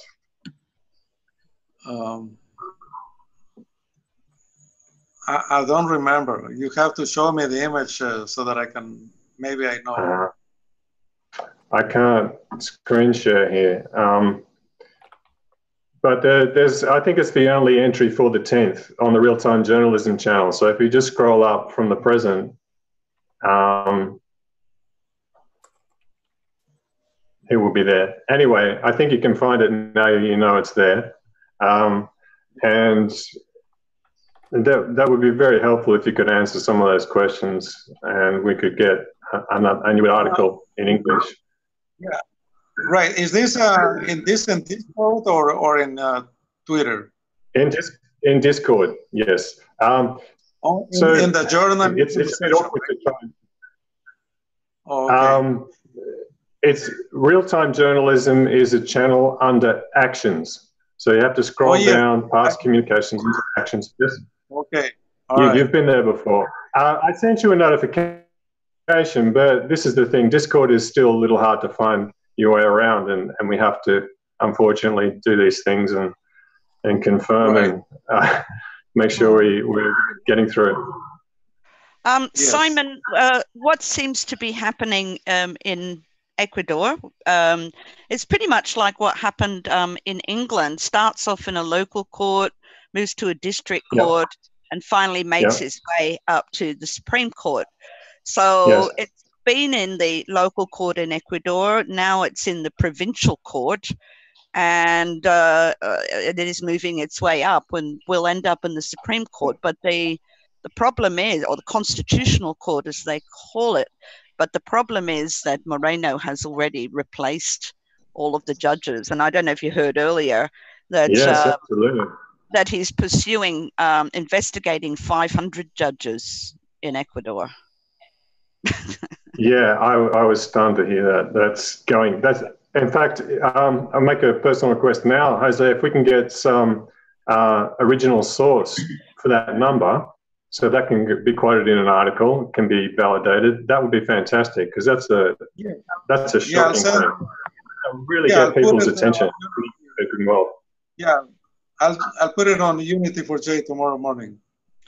But what has already been done puts all the power in Moreno's hands. If he's sacked the constitutional judges, all of them, and put his own people in instead, we can't. It will go through the motions of making its way up the court, but we don't expect any kind of reasonable response.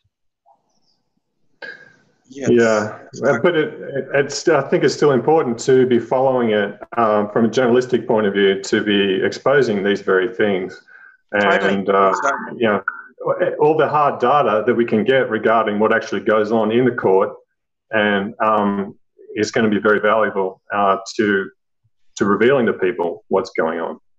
And that's where the main game we're playing is with public perception. And, facts can turn the tide regardless of how much corruption is involved. If the light shines and people realize that there's corruption there, the whole game changes in our favor. That's my point of view.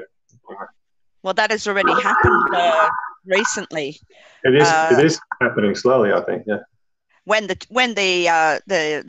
charge from the Eastern District Court of Virginia was accidentally copy-pasted, that was an eye-opener to all who had said there was no case in the United States. It was all about the Swedish thing. Yeah, that's a good example as well. Yes, no, now they can't say that anymore because there is actually hard evidence that that there, you know, there is a charge, at least one charge, from the Manning era. Yeah, yeah. That's why the First Amendment at the moment is, and asserting that Assange is a journalist is so important. I agree. Sorry, I'm a bit distracted because I'm wrestling with my computer, but I've got a lot to say about all this sort of stuff. I think I might have to save it for the vigil. I just really want to make this connection with Jose. I'm going to try and screen share shortly my the place on Discord that I'm referring to. It's just my computer is very slow. Oh, okay. Maybe if you Bruce, if you I send me the Discord doesn't really work with links. You can't target a location on Discord with a link, as far as I know. Am I wrong? I hope I'm wrong. I can share it if you like. Yeah, that'd be great. Just the real-time journalism channel, and then just scroll up a little from the bottom. I don't know where it's going to land. It might be in the wrong place. So I'm just going to jump to somewhere else straight away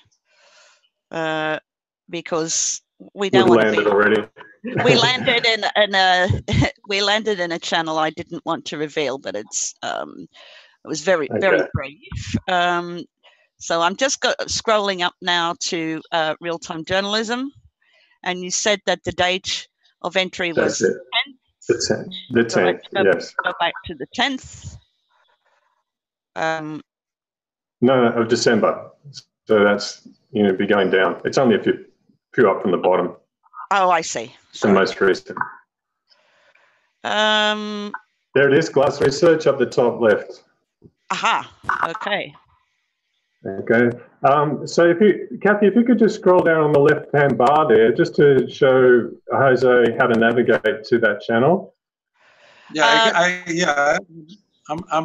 already see how we do it. It's sort of about halfway down, Jose, and it's in. So you scan past the new. Okay, I got it. Okay, great. Done. I also wanted to follow up with a question about, if I can get a question about the statement that Glass made that we just had, was just read. There's a particular paragraph there which seems very significant but is unclear. I just want to try to clarify that. I'm going to read it. It's after the red section that you had in red on the tweet. There's one sentence in the paragraph following the red paragraph, and then there's this, which I'm about to read. Yes. I have been offered by the authorities to comply with all the provisions of the habeas corpus judgment. Okay, there's a grammatical problem there in English. I just can't interpret. First of all, what is this habeas corpus judgment, if you're aware? Yes, Glass filed about a few days ago a habeas corpus appeal to the court. In the same petition, he included the two things: his change of jail to Quito jail and the habeas corpus. The court did not give Glass the change of jail, and the habeas corpus they did give as a Glass a partial habeas corpus, not a complete one. So the point is that they are the government wants to keep Glass at that jail because the chances of him getting a contagious disease is very high. So they want to kill him. That's what they want to do. Yes, I understand this. It's just it's difficult to follow the technicality of what's occurring, and I think it's important to be able to do it. I understand. Yeah, this sentence says that he's been offered by the authorities to comply. I can't parse that. Is there something that he was promised? No, well, that's the way an Ecuadorian talks, you see. He's been sarcastic. Basically, that's what it means. He's being sarcastic. You know? Okay. It's like, you know, they offer you, you know, something that is not true, really. They're just, you know, it's just a showpiece for them, you know what I mean, for the media. Yeah, he's just telling you to like smarten up and be and not and follow the rules, kind of. Right, exactly. Do you have? So that's why he. I was just wondering if you have documents relating to this, the judgment that you referred to. Yes, anything regarding his case and the history of it. Any documents would be fantastic in the real-time journalism channel if it could be posted there. Yeah. But I know it's some things aren't. It's not always possible, and often it's quite difficult to find these things. So yeah, I'll just leave it at that. And with the questions there in the post for you to have a look at when you can, that would be wonderful. Yeah, I'll answer them. But I just also wanted to notice, just after the red section, the first sentence there seemed positive. The Ministry of Justice is changing its tone regarding glass. Apparently, they're talking about human rights there, and the People's Court of Defence. Could you describe something about this entity? It seems quite interesting. It's on the government website. But there are, in different countries, there is the same thing. There's like a Latin American institution, but I don't know anything about it. Can you describe that a little bit? And that their support class. The People's Court is a special court for complaints by common people about different things that you can go and complain about. For example, in this case, Glass, you know, the Glass requested this court to check on his complaints about his situation at the jail, and that's why the court went to the jail, visited Glass, and they made a report on this. So in this report, there is a medical report included with that.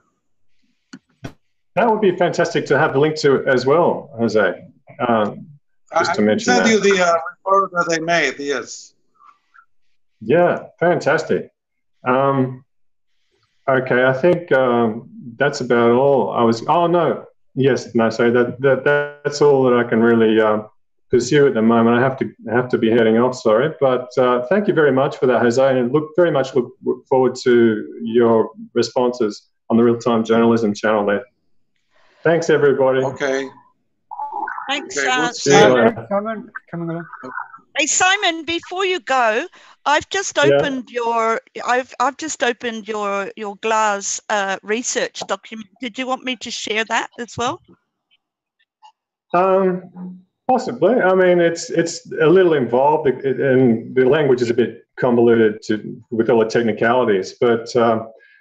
There are some, certainly, if you notice, for instance, some striking points in the tweets. The tweets are annotated, as you can see looking there. There are some pretty eye-opening ones that might be worth following up just to direct people's attention to. But, okay, on that note, I'll see you guys later. Thanks. All right. See you later. Bye. See you later. I'm leaving too, guys, so... Oh, okay. Thanks very much, Jose. It's wonderful to hear from you. Good night, all, and we'll keep in touch. Yes. All right. Thank you. Thanks. See you, Jose. Bye-bye.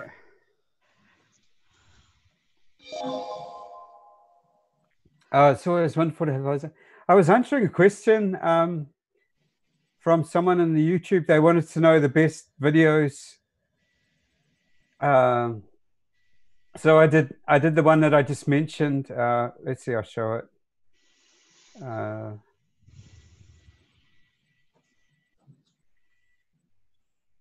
screen share it.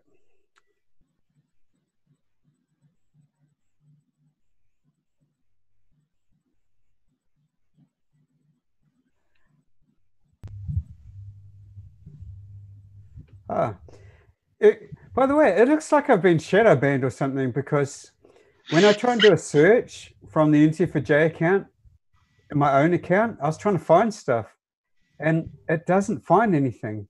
Weird. So weird. If I just do from crowd versus bank, crowd v bank, that's me. Man, no results. Social media right now is just so bonkers. So I've been shadow banned or something, eh? I mean, it is me. It's not misspelled or anything. If I just do @crowd versus bank, it comes up.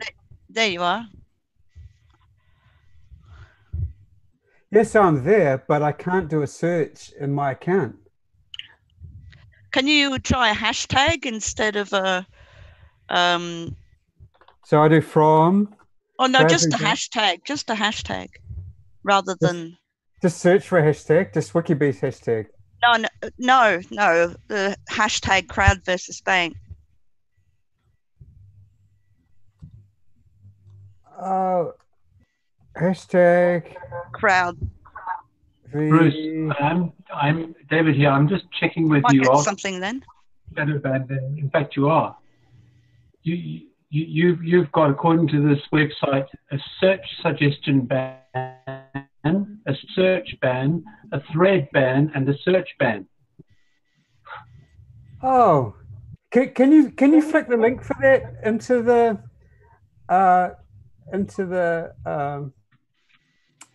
Yes, I will. Zoom and maybe you can check me too. Check us all. That's outrageous. Yeah, what have I ever done? That's why we got to use Minds, minds.com. Yeah. /Unity4J. So sorry for everyone for doing a personal side thing, but this is ridiculous. It's not personal, because you are taking responsibility for disseminating so much information from Wikibees and Unity4J. So this is David's just shared the link for that. Username CrowdVBank found. Whoa. Search ban, thread ban, search ban. I am just I just screenshot. Yeah. just scroll down so I can see CrowdBank's name at the top, if you could. Yes, or up. Yeah, let me just screenshot that. Bloody hell. It's funny, in 2016 I had a Twitter account, and I never commented, and I followed WikiLeaks, and I would only like their posts, and I got blocked by WikiLeaks on it, and I couldn't see any of their posts anymore. So then I had to make another damn account, and I lost all my followers. Yeah. And that was the only reason I was on Twitter, because Julian and WikiLeaks was on it. And it was just. But WikiLeaks blocked you. Yeah, and I tried to contact them, and I didn't get any response or whatever. Right. David, if you do it with your own handle name, are you likely to get the same response, or? No, I'm clear. I'm all clear. You mean for me or for? Yeah, what happens if you do that search, Bruce? Would it try and tell you that you weren't banned at all? Search for myself. Yeah. On from my own account. On shadowban. Oh. So this is an app, Shadowban. Yeah.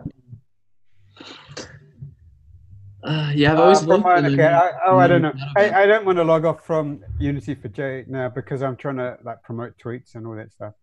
But that's a little bit mean. I've only been tweeting on basically Julian Assange stuff at the moment. That's your Twitter account. Yeah, this is my Twitter account. This is my personal Twitter account. I'm on the Unity for J account now. Mm-hmm.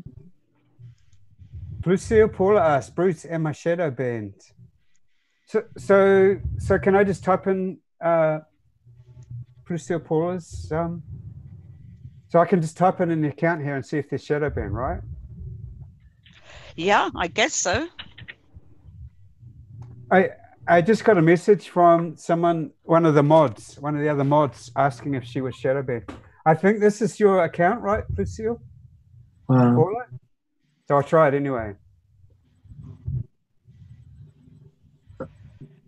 The Unity for J account on mine's got subscribed by the like CEO of Minds. His name's Bill Ottman. He's like the Zuckerberg of Minds. Yeah. And hopefully he could come on the vigil.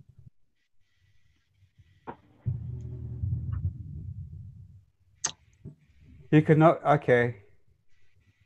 So as just someone, one of the other mods asked if she was shadow banned, asked me to test. So that's what I did.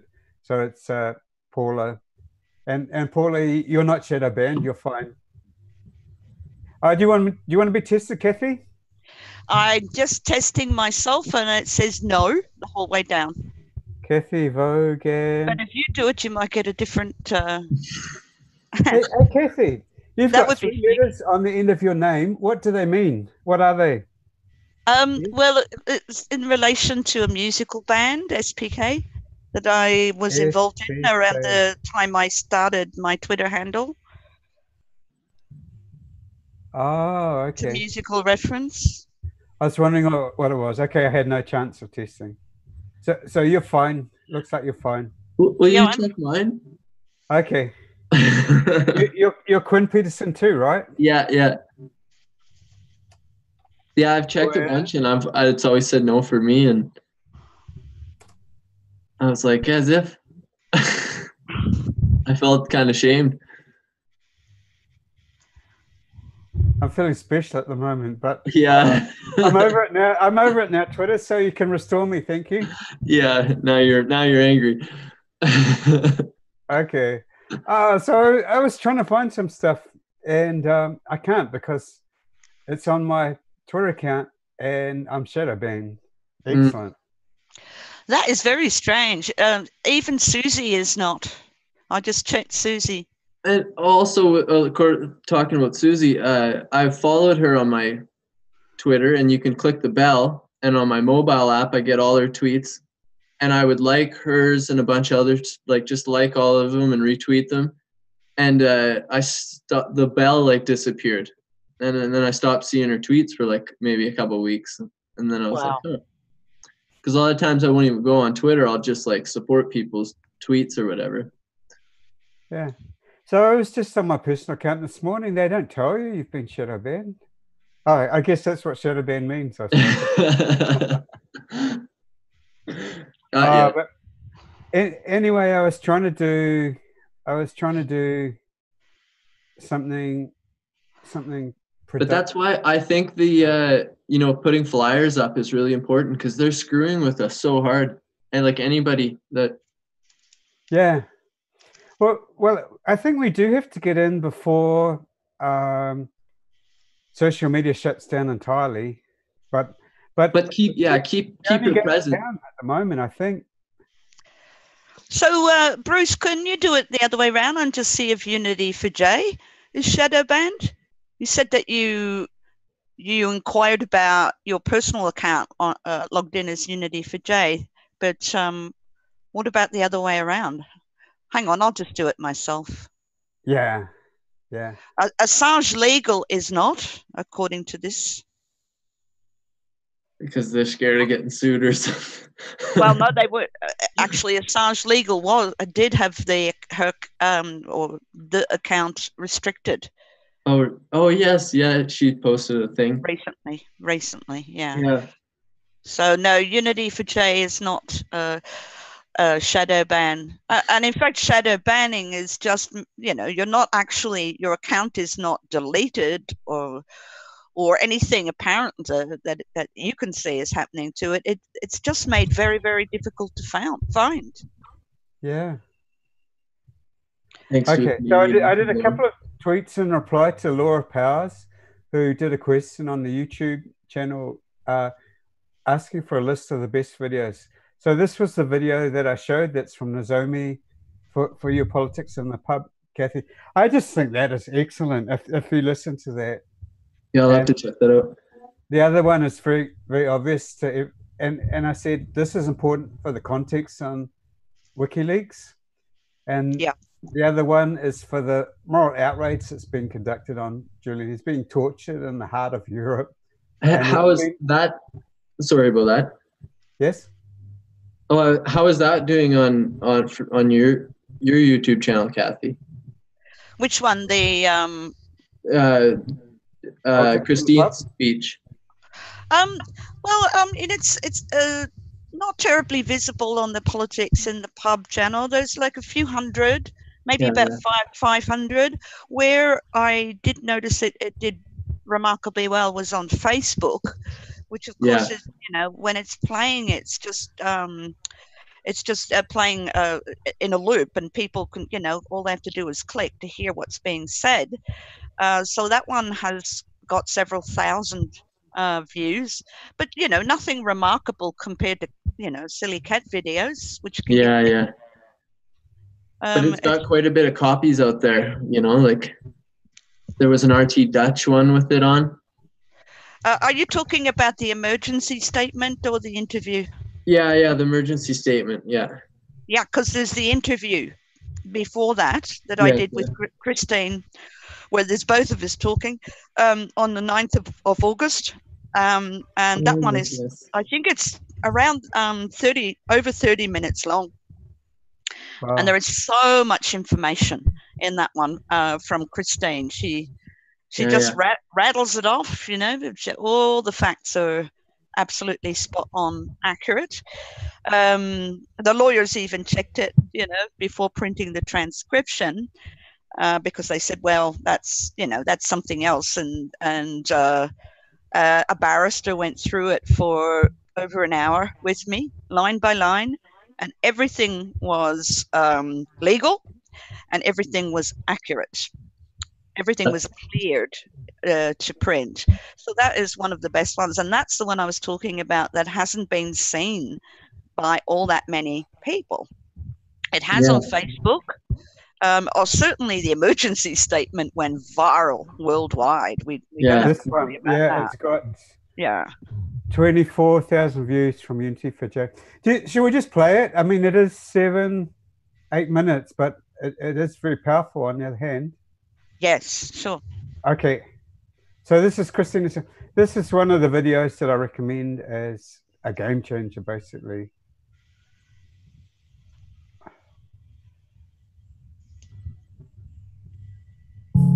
This is not a drill. This is an emergency. The life of my son, journalist Julian Assange, is in immediate and critical danger. I thank you all for being here and listening to a mother's plea to ask your help to save him.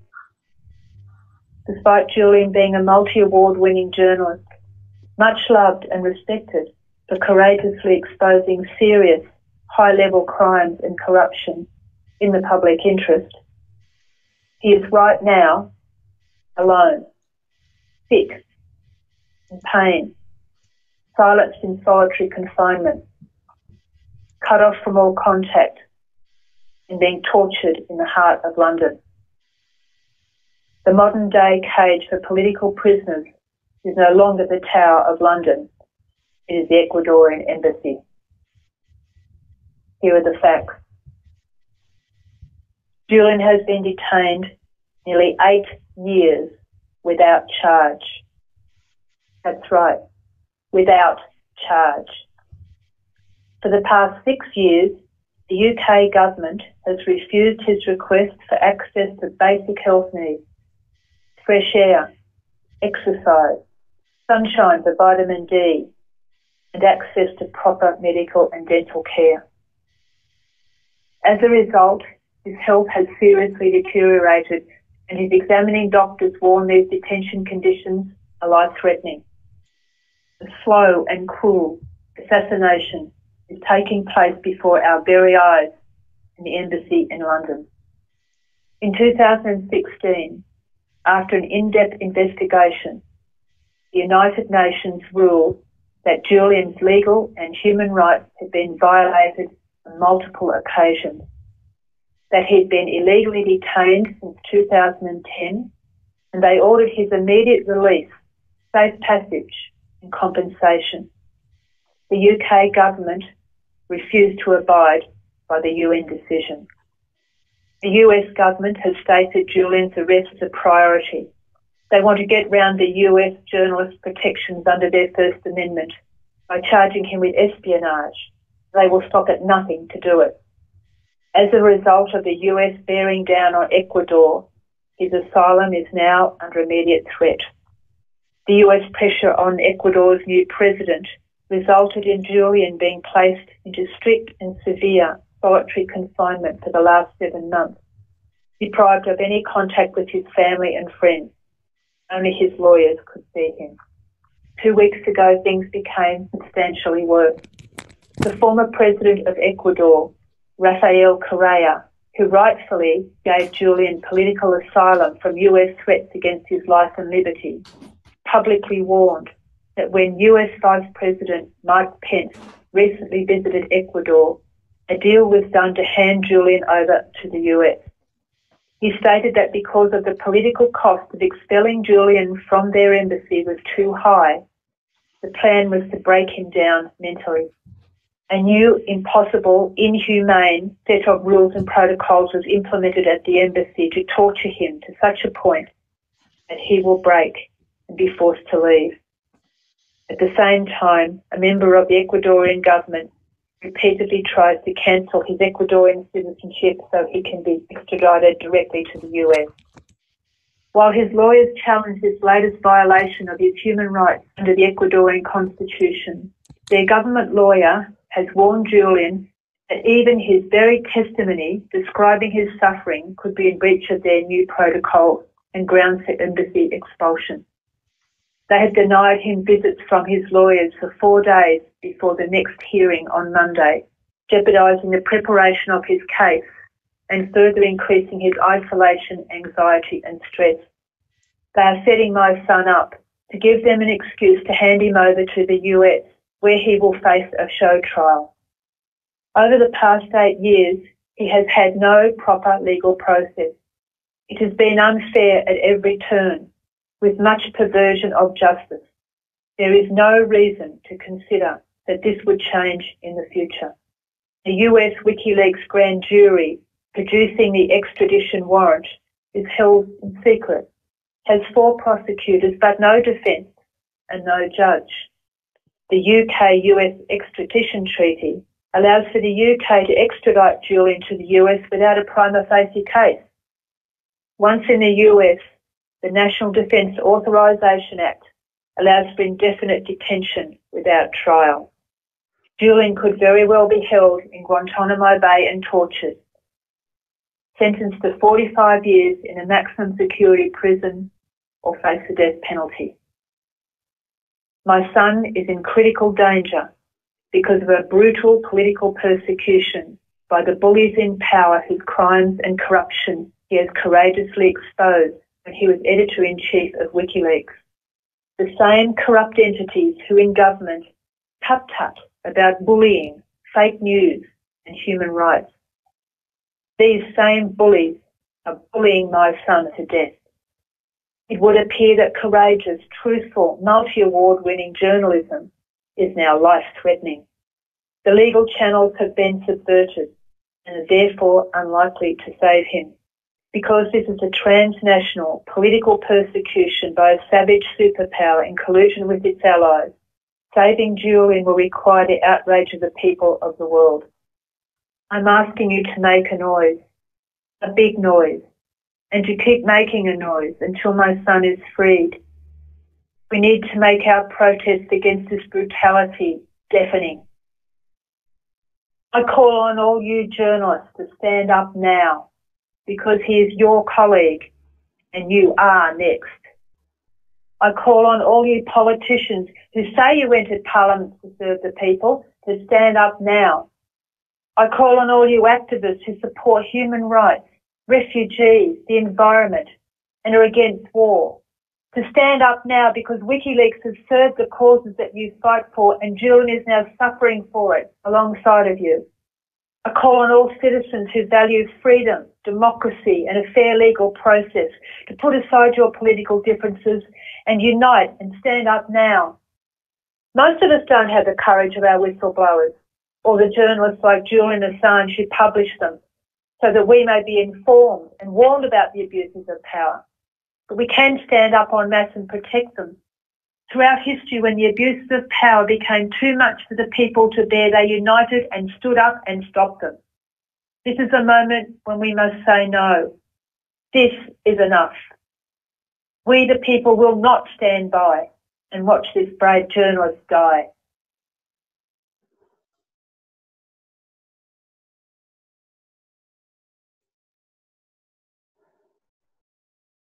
Hi, everybody. Welcome to the Jimmy Dore Show. I have a special guest with us. Yeah, I wonder if that gets banned or censored at all on YouTube. Maybe you take it off while that guy's talking.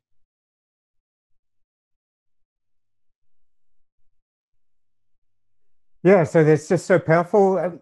So videos like that, there are things that just shift the pile. They're so powerful. There are sort of so many imperfect tweets and videos and things like that, but some are just so powerful that how can you deny that? That's Julian's mother speaking, but it's also completely well researched and well thought out, and it just makes a devastating case that you shouldn't do this to anyone, and you shouldn't do this to the world's most important publisher in particular. So I think sharing the most powerful videos is a good way. I think we should do a diversity of tactics, but that's certainly one of them. Yeah, totally. Video and image and pictures are like the most powerful things. Yeah, we should move on to some of your stuff though, Quinn. Sorry, I keep you waiting. Yeah, that's cool. Yeah, if you just go to the propaganda page, it'll have most of it just like consolidated into one. I really love your videos, Quinn, I have to say. They're Thanks. great. Okay. So I'll go to your Twitter page first, which is what I've got up. Yeah. So share. So this is your Twitter page, and you're sort of famous in these parts for your Lego videos. So this is my nephew. Richard Lobo from the Oligarchy News Network. A new study shows that no one reads books and we should burn them all and stop printing. Back to you, Bill. Let's get the hell out of here. Eve, holy crap. Yeah, see, these books, they can teach you a lot about yourself and the world. This book is Julian Assange's, and it will help you understand geopolitics. So while we're on the subject, we should work to free him from political persecution.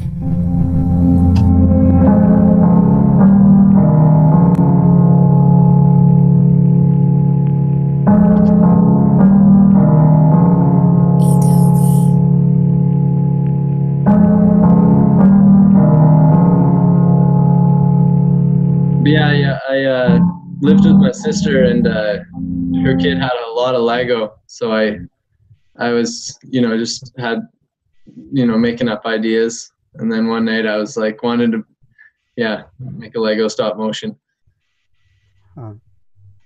So you are propaganda, are you? Yeah. Oh, hello. Yeah. So pleased to finally meet you. We've been talking a lot in Discord. Yeah, totally.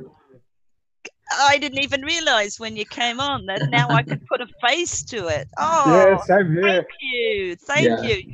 Your videos are bloody amazing. Absolutely wonderful. And Kathy has helped actually, or whatever. Like, I didn't know what I was doing, and I would make the video first, and I wasn't writing the script kind of thing. And then, because it was very hard to match up the amount of frames you're making to how long the video will be and how long everything. So then I was kind of writing all the stuff afterwards, and then she told me to write like a storyboard, and then I kind of looked into that on YouTube and stuff, and then I got more into it. Yeah, it was the same with me, Kathy. I was trying to get propaganda onto WikiBees, and I was trying to get Quinn Peterson onto WikiBees. It's two different people. I was pleading with propaganda, and then I did a personal message to Quinn saying, from the Unity for J account, saying, please can you come on? And said, "Hi, it's propaganda." Well, it's proper. Yeah, proper, yeah. Propaganda. So yeah, I'll share your YouTube account now, propaganda. Totally worthwhile to have a look at those videos. They are so good, and the voice of the mainstream newsreader has stuck in like a brain worm in my mind. So I go to videos, right? It's funny. I used a voice altering app on my laptop to get the voice to pitch up or whatever, to be more feminine, and it ended up crackling and being really funny. Yes, and Kathy can't resist imitating things. It's a wonder I wasn't imitating the birds outside earlier on. But that little voice is just, yeah, my dog knows it by heart now. Yeah. So we've probably seen a lot of these. Kathy, you're live. You're actually... Yeah, I thought it'd be polite and speak to... It is. It's really better. I really like it when people show their faces. But yeah, some of them aren't all Unity for J, but we're sort of familiar with a lot of these. So a lot of these are short promos. Should I play a short promo, or do you want? Yeah, you can play that Ellsberg one, I guess. I'm still working on this one. Whether it's Chelsea or Ed or Julian Assange or me, is at most one link in a chain of events which may help terminate the wrongs that we're trying to expose. In my case, let's say I wouldn't have thought of doing what I did do, for what it was worth, without the direct example of Bob Eaton and Randy Keeler, who went to prison. And of course, they were links in a chain. They had been induced to take that action by many people before them.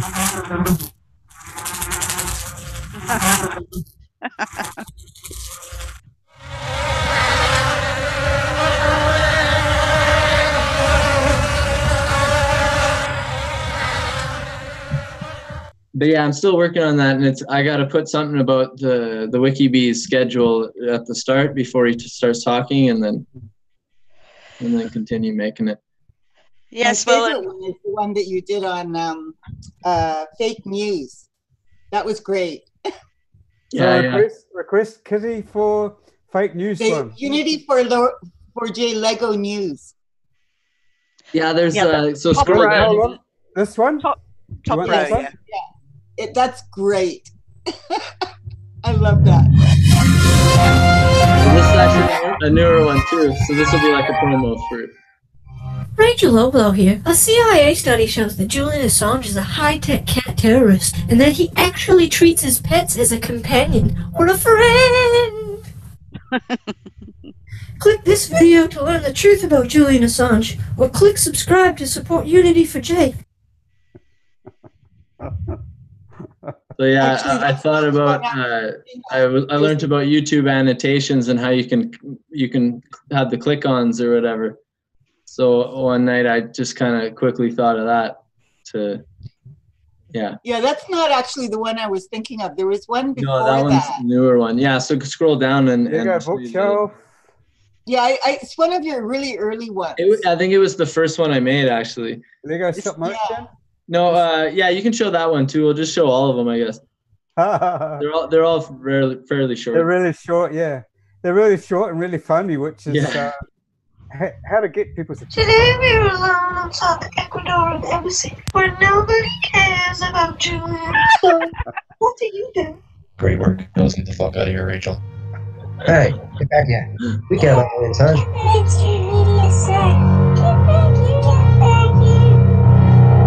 And there was the one character in there, it was a fly, and I was talking to one of the people in the Discord, and his name was The Fly. Yes. And so I put that character in there because... He's one of our tech mods. We know him very well. Yeah, I met him from when Susie was doing the Cypher U stuff.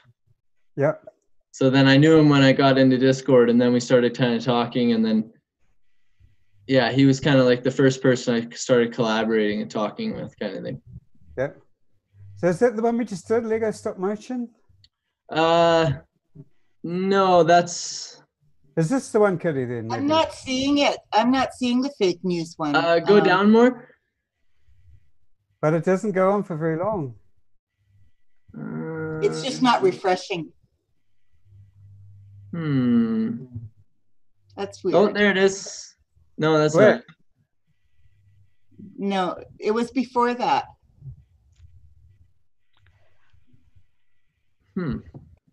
That's Yeah, funny. that's, Susie and I have both gone looking for it and we couldn't find it. You know, in your homepage, subscribers, you have 144 subscribers. You just got another subscriber just as we looked. So videos. Do you have a playlist of all the Legos? Yeah. If you go to fake news one is on the I believe page. it says Julian Assange Lego. The full playlist, 9 videos. That looks there you good. go. There it is. Fake news exposed. This Top, one? yeah, the top one. Yeah. Today we were alone outside the Ecuadorian embassy, where nobody cares about Julian. That's the one we just So, played. what do you do? Great work. Now let's get the fuck out of here, Rachel. Hey, get back here. We care about Julian Assange. That's not it either. Was it the one with the girl with the swords? It was a longer one. 107. We've already played most of Another these. Lego news. Oh, we're there going it to talk about this. There it is, Lego news. No, We could try it. I'm not No, that sure. was the first one we played. Yeah. it's been played. Yeah. Pumpkin There's another carving. Lego news above, right above breaking bookshelf news. That's Yeah, the another stuff. one. Try that one.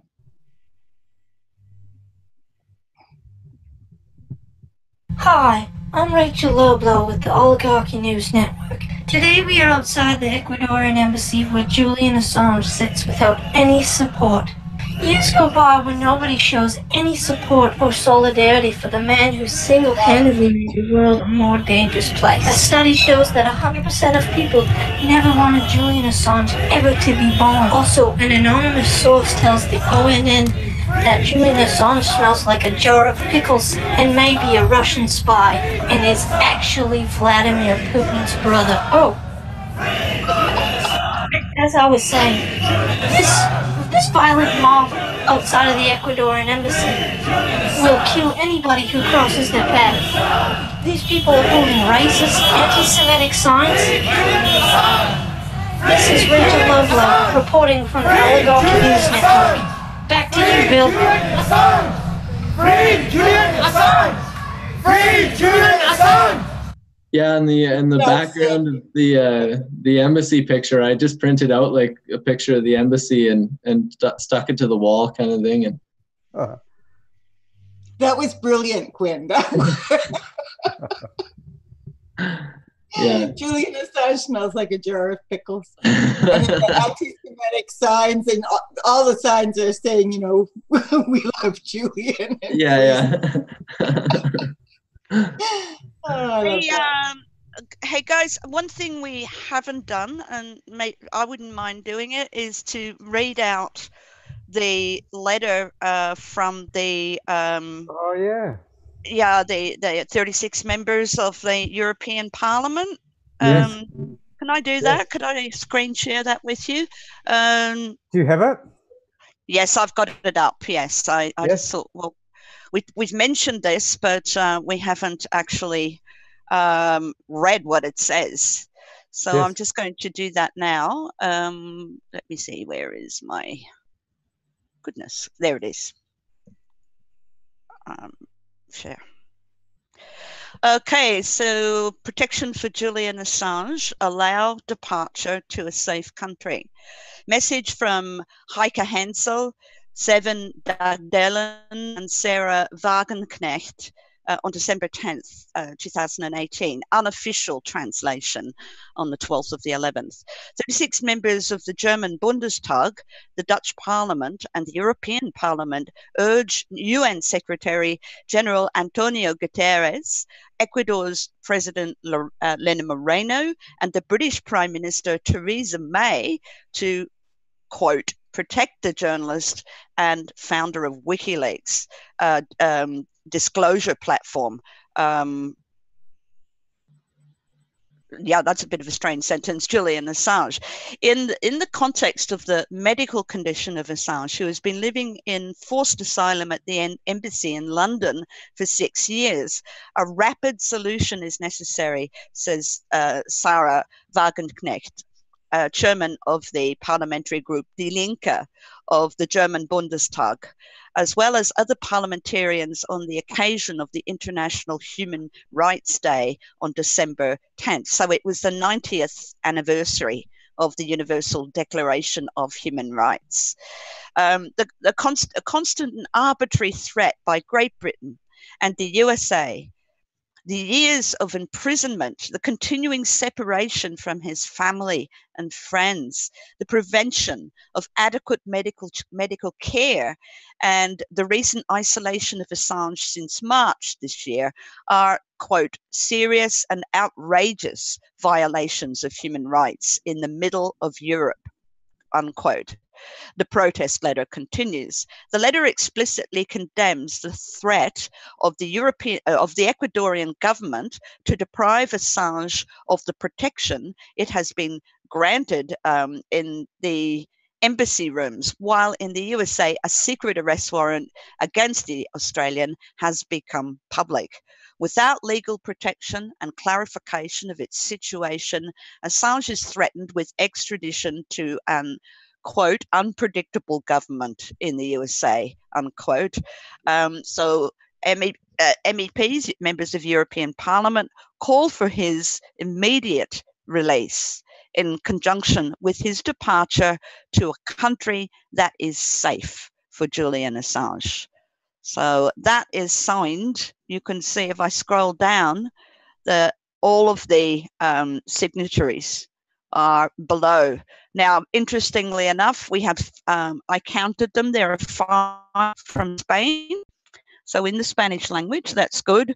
A hell of a lot from Germany, probably the majority, but also members of the European Parliament from Belgium, France, and Greece, and Portugal. So, and the Netherlands. So we have a cross section of the European Parliament. 36 is quite a lot, and we would hope that that would carry a lot of weight. It was certainly great news to see it coming. So I'll just stop my share now.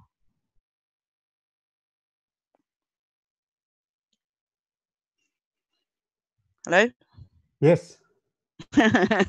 I'm sorry, I'm looking on the YouTube. So there's a delay. You stopped the share already. Yeah. Yeah, I can't see Quinn anymore. He seems to have disappeared. Oh, he's back. So you heard that, Quinn.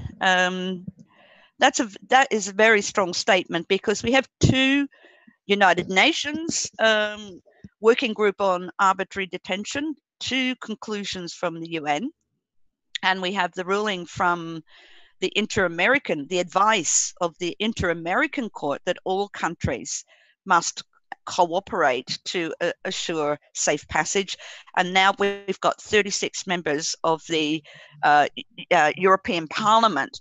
In fact, as Lenin Moreno plows forward with his ridiculous moves and statements that we know not to be true, of course, the parliamentarians who know the law are seeing the alarm bells ring when they can see that he's being called a whistleblower, which is absolute crap. And of course, the whole thing being very much dependent, what Lenin can get away with is very much dependent on public perception. So we have a strong legal body now, European Parliament, that is rising up against this ridiculous persecution. Yes.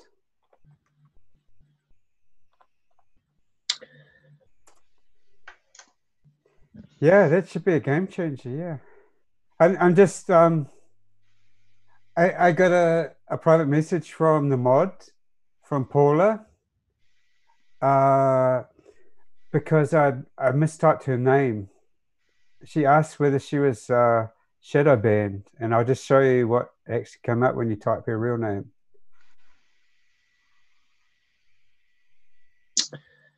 But yeah, I've been going to the story. Government websites, and they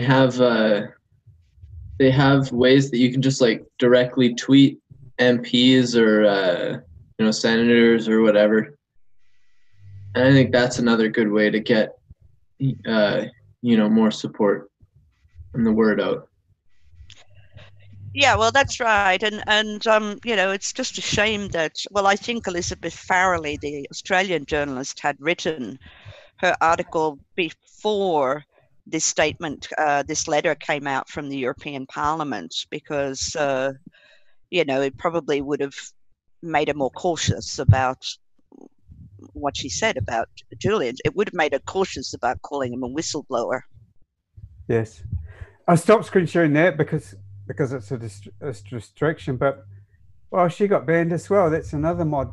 She's the one who does the live tweets. Yeah, crazy. Yeah, I tweet, I don't know, a couple times a day, but I don't tweet like all the time. So maybe that's, I don't know. But I always thought I was shadow banned because I never get traffic to my page, Yes. Well, I sort of wonder why I'm not, because I interview Julian Assange, and I put out lots of movies with, get a fair amount of views. You're very politically active too, like. Yeah, I know, but I'm really, I've been really quite well known for a long time as an artist. Yeah. So, and I've got I've got a big mouth and a network. Sometimes it's more risky to do this kind of thing to people who have a voice. Well, I think some of it really is, to be fair, really is automated, because I'm doing, I do a screen share of you see, I was doing a lot of tweets that were somewhat repetitive. So yeah, it's anything that looks like you're posting a lot. But I spent the other day, I spent an hour and a half clicking on those government websites, because you can just click directly to the person's Twitter, and I was spamming pretty much the same message to support Julian. I'm trying to do a thread, and they've broken up my threads as well. This is a thread of all the MPs that you should be able to. What I did was I replied to myself after tweeting each of the 36 MPs that did that letter, Kathy. Yeah. But now it's not a stream anymore. They've also broken the links between the tweets. So if someone sees one tweet, they can't find all the other tweets that are on here. Right. So I tweeted all of them. So So you've still got that information, though, don't you? You still have that list, so you can just put it out again, and then we'll all share it. Let's make a point of a point of Twitter storming everything that gets blocked, because that's the stuff that's working. And the other thing I was doing is trying to do the minutes, tweeting minutes. So this is Wikibeast 21, and so I was doing. I'm at. This is Wikibeast 21, and up to this is. Oh, nice! My shirt's on backwards. I'll see if that stream is still there, and then I'm going to go back to the one above it, Kathy, you'll recognize, which is like next level tweet minutes. Oh no! I tried to do it as a thread when I replied to myself, hoping that people would see the whole thread as the minutes of the Wikibeast, but Wikibeast 34 has nothing before it, so they've chopped up all the links. But here is someone who does next level Wikibeast minutes, and that's you, Kathy. You actually did a movie of the. Is this the movie? Let's see if I click on this. That's it. Yes. Oh no, it's not. Just a screenshot. You've got to click on the link, and that's going to take you to Facebook, where there is the transcription, the entire transcription. But this is the movie, yeah. No one seems to have invented the idea of saying, this can't go on. I'm going to report you. Who is your boss? Everybody's going to watch to the finish of that. That is just incredible. And Daniel Ellsberg is one of the most incredible heroes. Of course, what we have then is Daniel realizing that it's got to be him, right? Yes. Right? And that's a wonderful film. Kathy, really congratulations for doing that. Thank you. But it's not just Daniel. And then we jump to Nozomi with that famous quotation, first they came for, etc. Yes. She says that. And then we go to John Pilger, who says, and now Julian Assange and WikiLeaks. There was massive demonstrations here in support of Julian at the time that this Bradley Manning thing happened, because everybody got behind the First Amendment, that fundamental idea that Daniel is explaining. There just has to be whistleblowers. There just has to be. And the horror of Vietnam, the meaninglessness of it that went on, the pointlessness of it for 7 more years after they realized, and it was only a few people up the top calling all the shots. I mean, we had to break this system. And the greatest whistleblower, I suppose, since Ellsberg was Chelsea Manning. And then Edward Snowden. And the great thing that came along was the platform that would actually publish what they were revealing to the world. The common interest, public interest, of vital importance to whole populations. It was a shield against almost a century of information operations. Companies like SCL, Cambridge Analytica, very much alive today around the world, and WikiLeaks is the shield. Yes. That's why I said we have to make them grow bigger than ever at the moment, because there has been the rise of the infiltrators in terms of information operations. They hit social media starting in 2013, but really coming into full swing around 2016. Very, very influential, incredibly influential in the Trump election. They were running the campaign and the Leave campaign for Brexit. All this personalized behavioral micro-targeting, it is called, which is based on mass surveillance and dupery for people to give over more information about themselves and what they are realizing, to show their vulnerabilities. And this horrendous non-democratic process of targeting the most vulnerable and gullible people in the electorate to get their vote.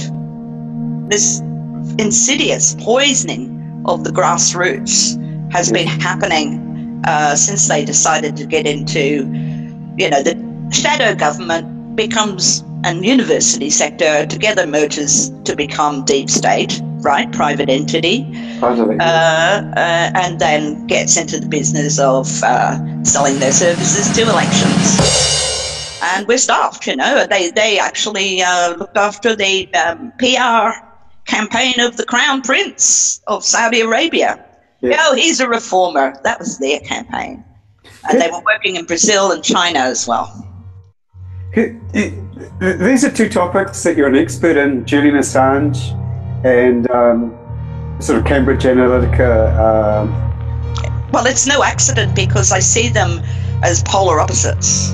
Oh, yeah, that was my question. Also, why the two topics? Keep your enemies closer. Enemy to truth. They inject lies into the bloodstream of the internet. Chris Wiley told us, made it clear. They inject truth. Simple, right? Black and white, if you like. It's as simple as that. Know your enemy. Know the insidious thing, the power of propaganda as it has become today. We have to enforce the power of truth. That's the meaning of our movement, as well as rescuing the person responsible for building this platform that enabled whole populations to know the truth.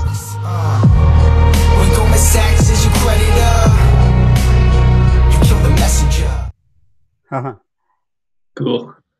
So there was a conversation back in Wikipedia. Yeah, when was that put out? I just did that a couple of days ago. Oh, damn. Oh, it's fantastic. Oh, thank you. Where's that coming from? Is that me? Yeah, it must be you. Still playing. So what you've got.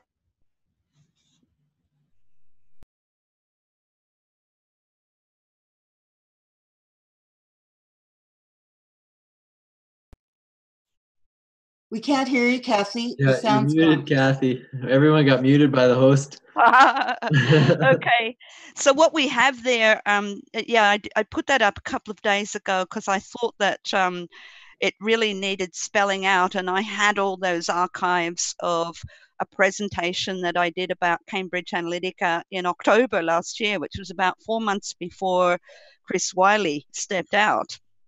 And so I was able to take the material from there that illustrated what I was talking about to show the contrast between WikiLeaks, the purpose of WikiLeaks and their activity, with the purpose and the dark purpose and activity of Cambridge Analytica.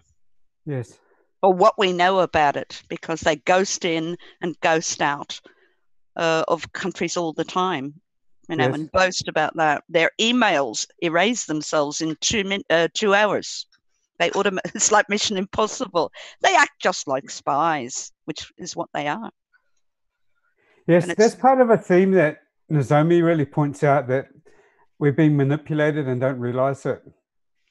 And yes, that's right. And all of our social media information that we have eagerly supplied, has then been turned against us in order to target, not all of us, a small number of us, the ones that have been detected as easily susceptible to conspiracy theories. Actually, they were looking in the Ocean personality test, they were looking at a correlation between openness and neuroticism. So people who scored both high on both of those would essentially be the ones who would be targeted with conspiracy theories. And Wiley said that they decided to push it as far as they could go.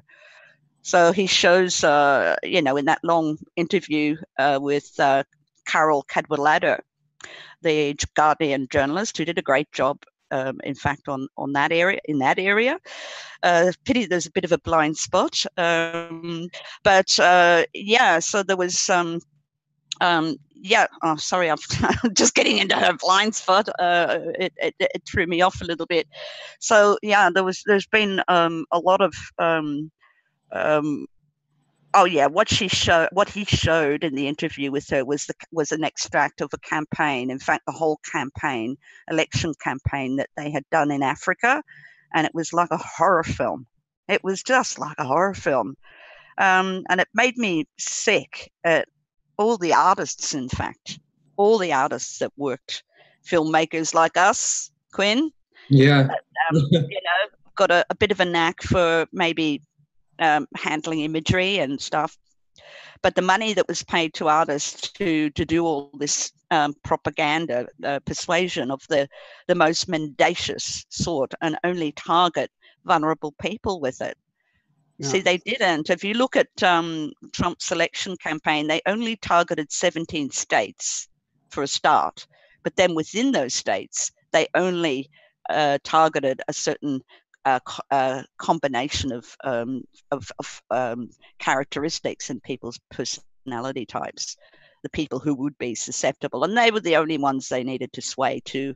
It's like targeting marginal seats and electorate, except these people don't live in any particular place. They are, it's wherever they are, those personality types that can be swayed. Sick. It's totally undemocratic. And Tim Berners-Lee has been furious about this. Tim Berners-Lee, who gave us the World Wide Web for free, in order for two purposes: for anybody to have access, unlimited access to any information they wanted, and secondly, for any person, any individual to be able to have a say. So this is like true democracy. And he's appalled at what has been done to this network, which was going great guns until, well, 2012 it really started. But then, as I say, in 2013, this kind of these techniques, this takeover of social media started happening.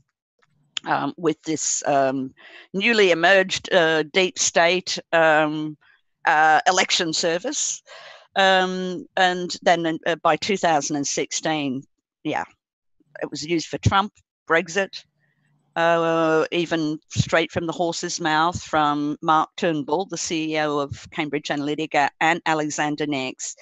They said that they were working in Brazil and China, and they also said Australia, actually.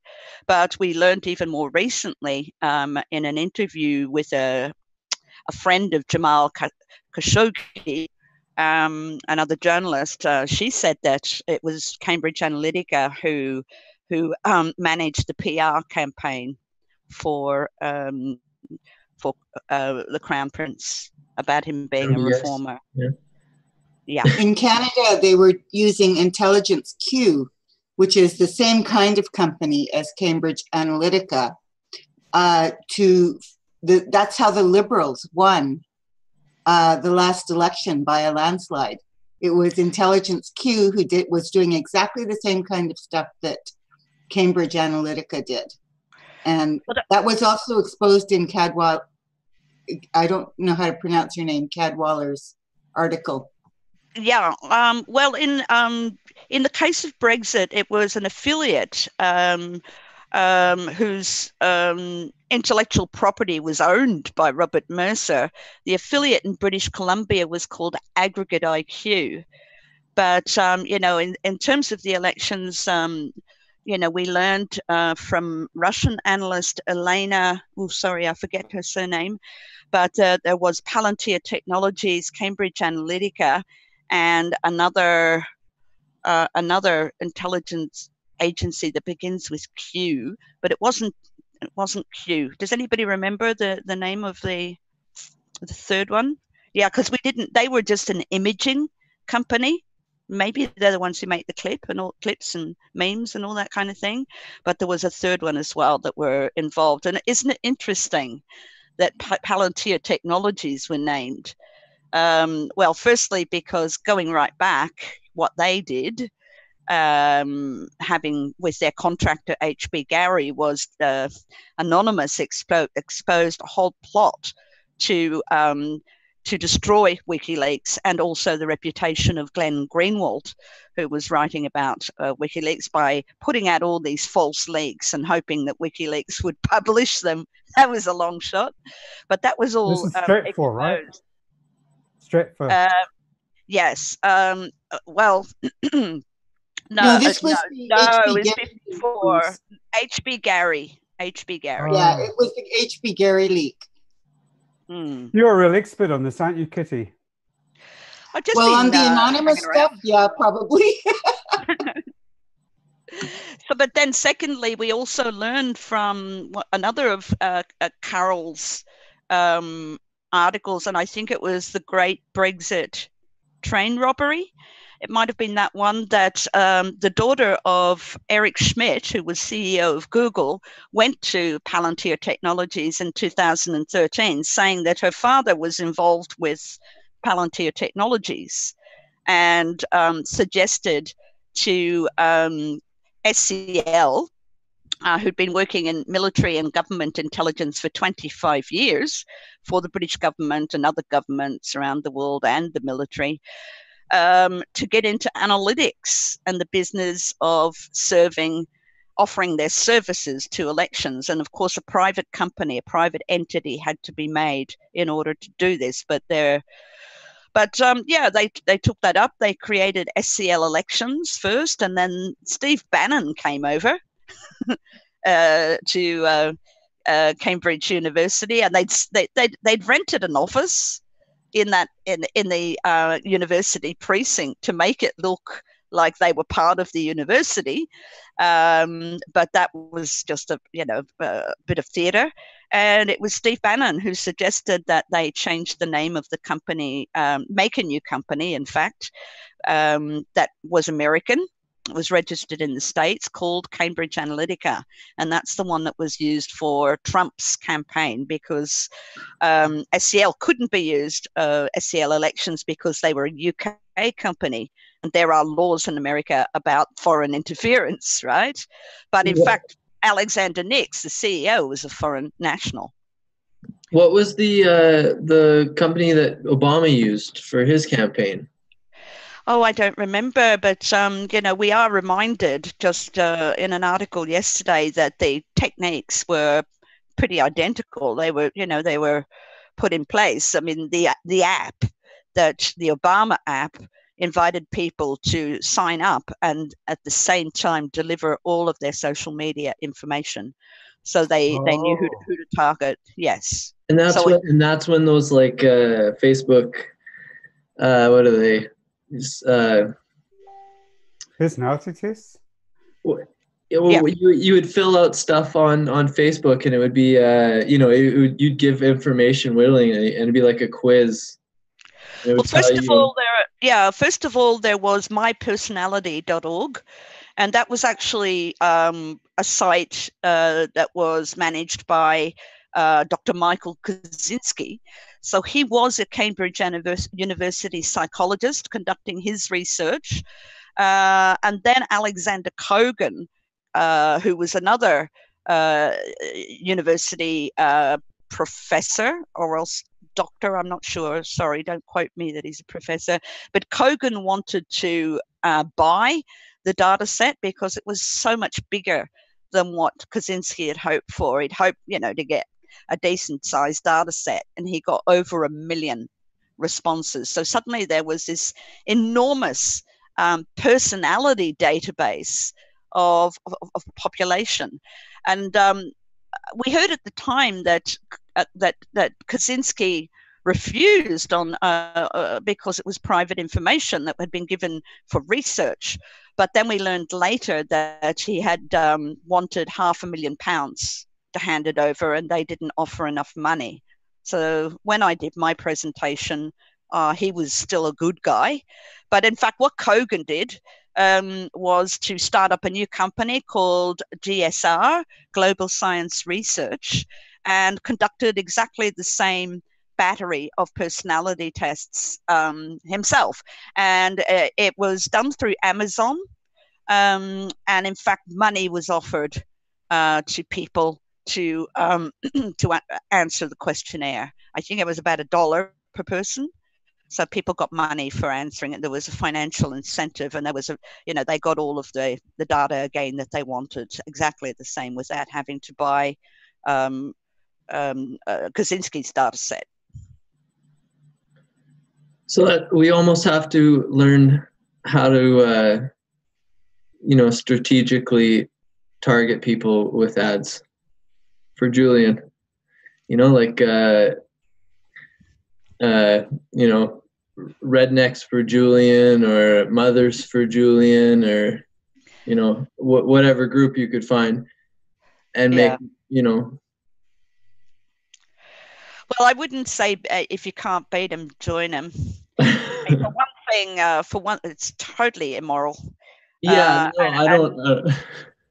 And I think this is the main point that has been brought up. The main objection by the Guardian is, and also people like Berit Anderson, who I quoted about the most victimized demographic by automated systems of surveillance are disadvantaged people, poor people, that the whole thing about the whole strategy, which is one of individualized, you recall the dark advertising on the right-hand column of people's Facebook feeds. They call this dark strategy as well. The real problem with that is that it segments the political offer, and so it makes public scrutiny impossible. So you've got like thousands of different messages that are going out, and in Britain it was a lot more individually targeted than it was even in America, because I think it was Meg who said the last time she was on that there's the mosaic system of surveillance in Britain. So there's a lot more known about people, and there's a lot more data matching that can go on. So I read in The Guardian there was up to 2,000 different versions of ads, but nobody could see what the other was being delivered as a political message. And then in no time at all, it had just disappeared without a trace from their advertising. So politicians can be saying one thing to some people and something completely different to other people, right? Exactly. And that was, I think it was something like, it was over 100, about 128 different and contradictory election promises from Donald Trump. Contradictory. Whole new meaning of speaking out the both sides of your mouth.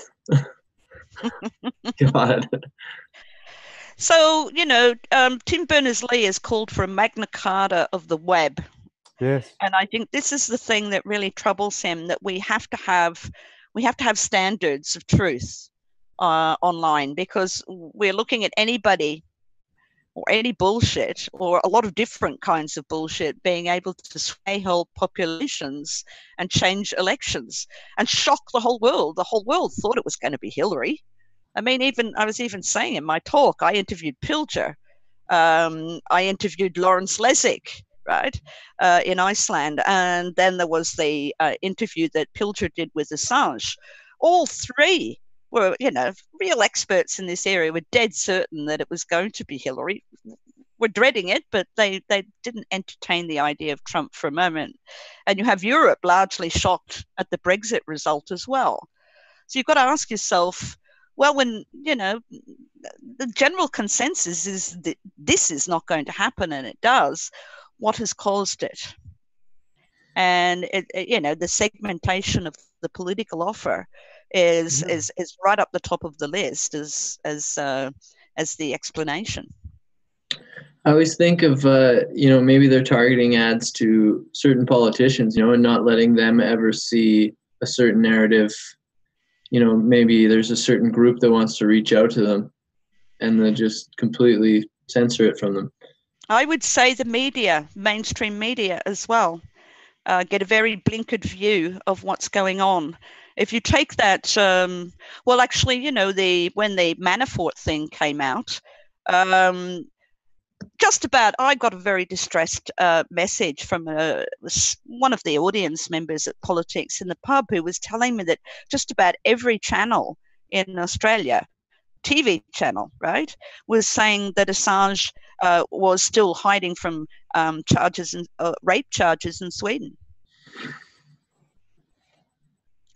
And Farrelly was, calling Julian a whistleblower as well. They've got it all muddled up. They don't even know the story. They don't know. Even the press, they don't know. And they get really angry about certain things that they don't realize are lies. Right? But that's irresponsible on their part at best.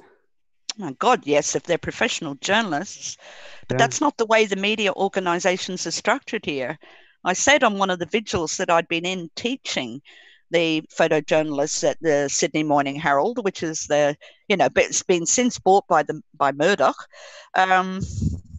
And it was already a pyramidal structure where the photojournalists were told right in front of me what to write.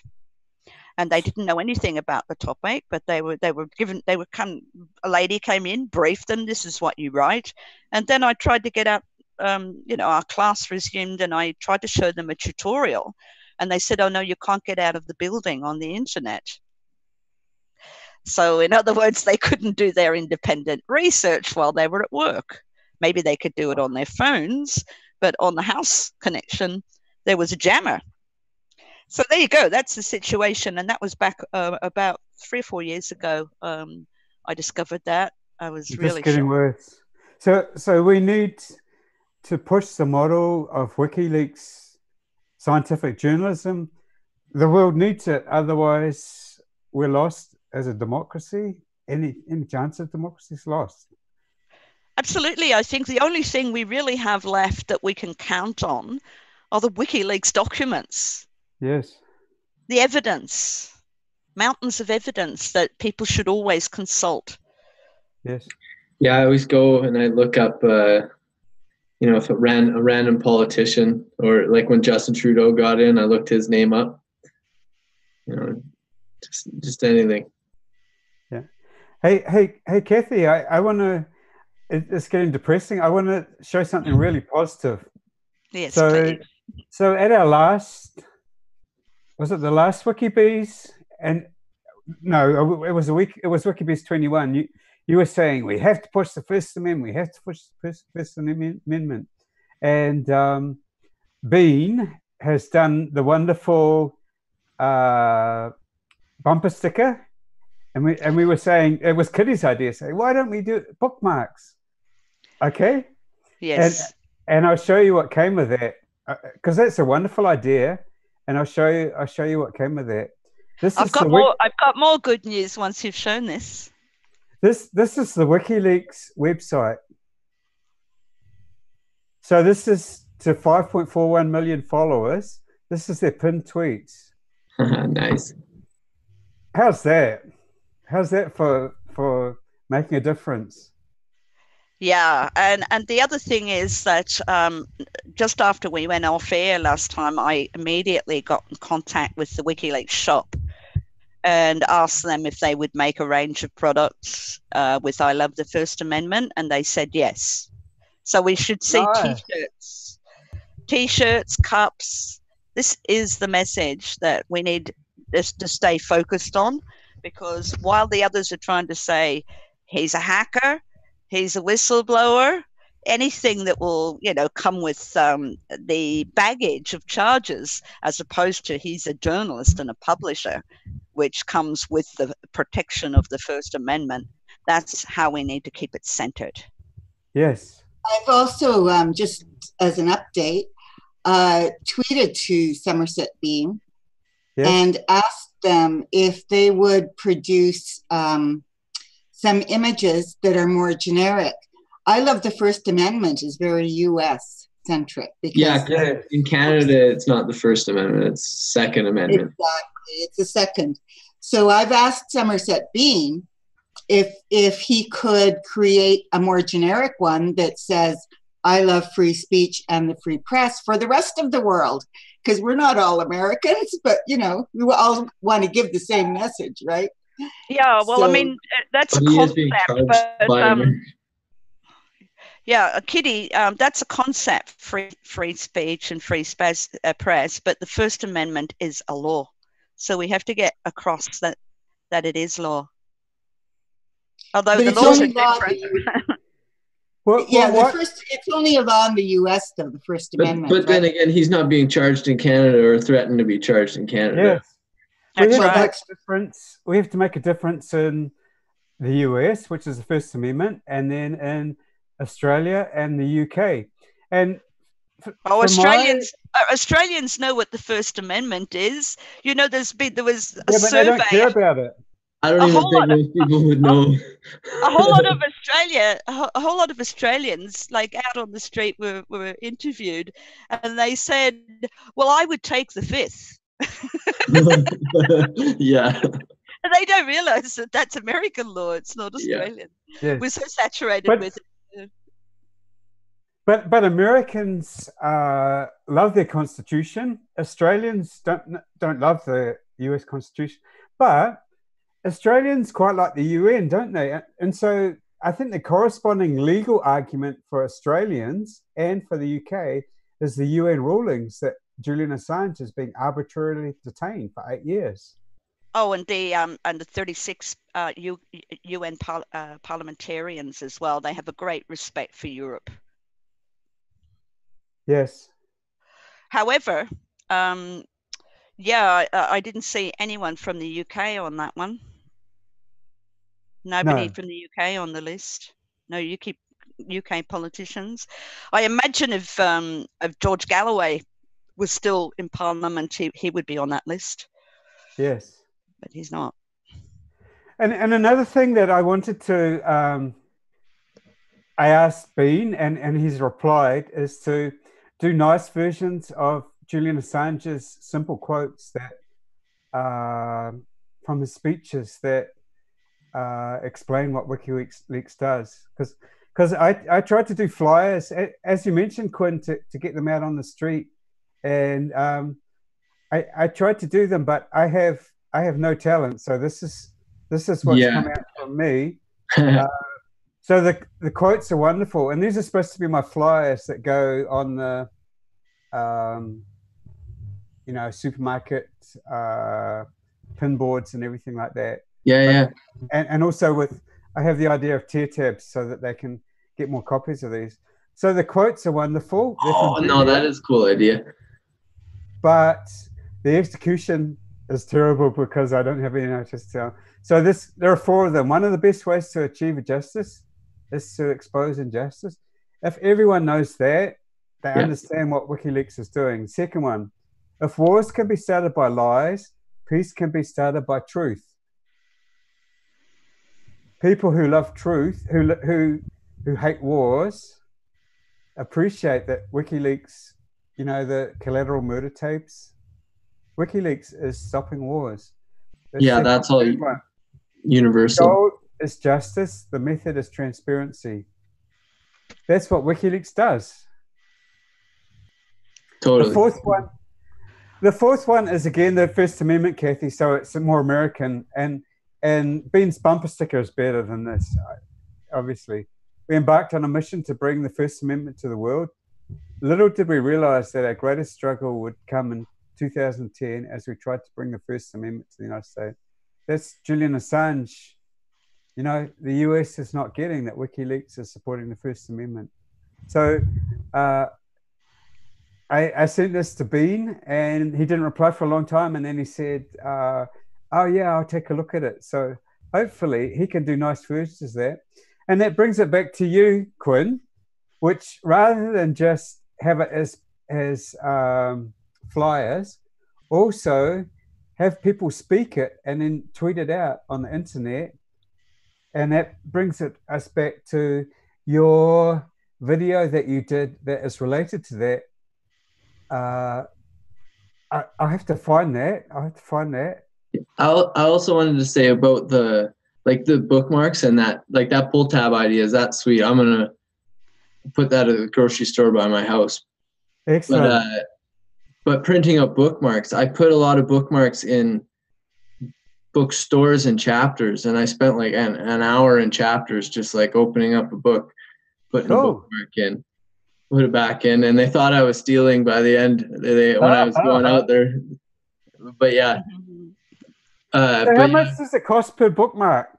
Well, a cent or a few cents per bookmark? Yeah, I bought a stack, maybe like 100 pages of thicker card paper. I can't remember what stock it was, but and then I bought my sister had a printer, so I just bought her some ink cartridges, which was like $40 or something. Yes. And I probably printed out like a couple hundred. Yes. And I still have paper and stuff. So I bought a bunch of stuff for that reason. So now I'm kind of like set up for any like flyers or anything like that. Cool. Bookmarks are good because bumper stickers are good, but you have to send away, I think, to a publishing firm to, it has to be waterproof and sticky and everything like that. Yeah, it's hard yeah. to make a bumper sticker yourself, isn't it? And I wanted to find something that some people aren't willing to talk about things in public. So I wanted to find ways to like do it in private for people. So when they bring their book home, it's like a personal thing. Oh. Or yeah. like, even like just writing on the ground or something, somebody reading it personally is Yes. more than like just having it on. Yeah. But we should do all of them because totally, yeah. If it's on a bumper sticker, a lot of people see it. It's very effective. Yeah, and then people, in traffic see it, or people that are sympathetic or like, oh hey, and then flags a conversation in the car, kind of thing. Yeah. So has anyone ever printed a bumper sticker? Have you ever done it? Does anyone? No, I went to where I got the. I got like t-shirt iron-ons and stuff, so I made some t-shirts, and then I tried to buy some of their sticker material, but it's just like paper sticker. Yeah. So if it rained on it, it would just be like completely gone. So we need to find out how to do that as a way to activate. There's local companies, like every city will have local companies that sell vinyl stickers. Yeah. And you just bring them the PDF or tell them to look up the PDF, and they'll print out as many as you want. I believe there's people in Discord that have done it a bunch. Okay. Oh, so we should tweak that out and make it widely known, that knowledge. Totally, yeah. And find out how much it costs per sticker, per bumper sticker. Yeah. Okay. So I'll come back to you. And so I would like people reading those quotes from Julian and then putting it on tweets. And you've done something similar that I'd like to show as an example, and also powerful in its own right. You know what I'm talking about, right? Yeah. I made like a song and then put the quotes to it or whatever. No, not the song, the right to publish one. Oh yeah, that one, totally. Yeah. So I'll just share that. People can see this. This was also made by you, Quinn. Yeah. And you were going to tell the story behind it also, but I'll just play it. It's only 1 minute 32 seconds.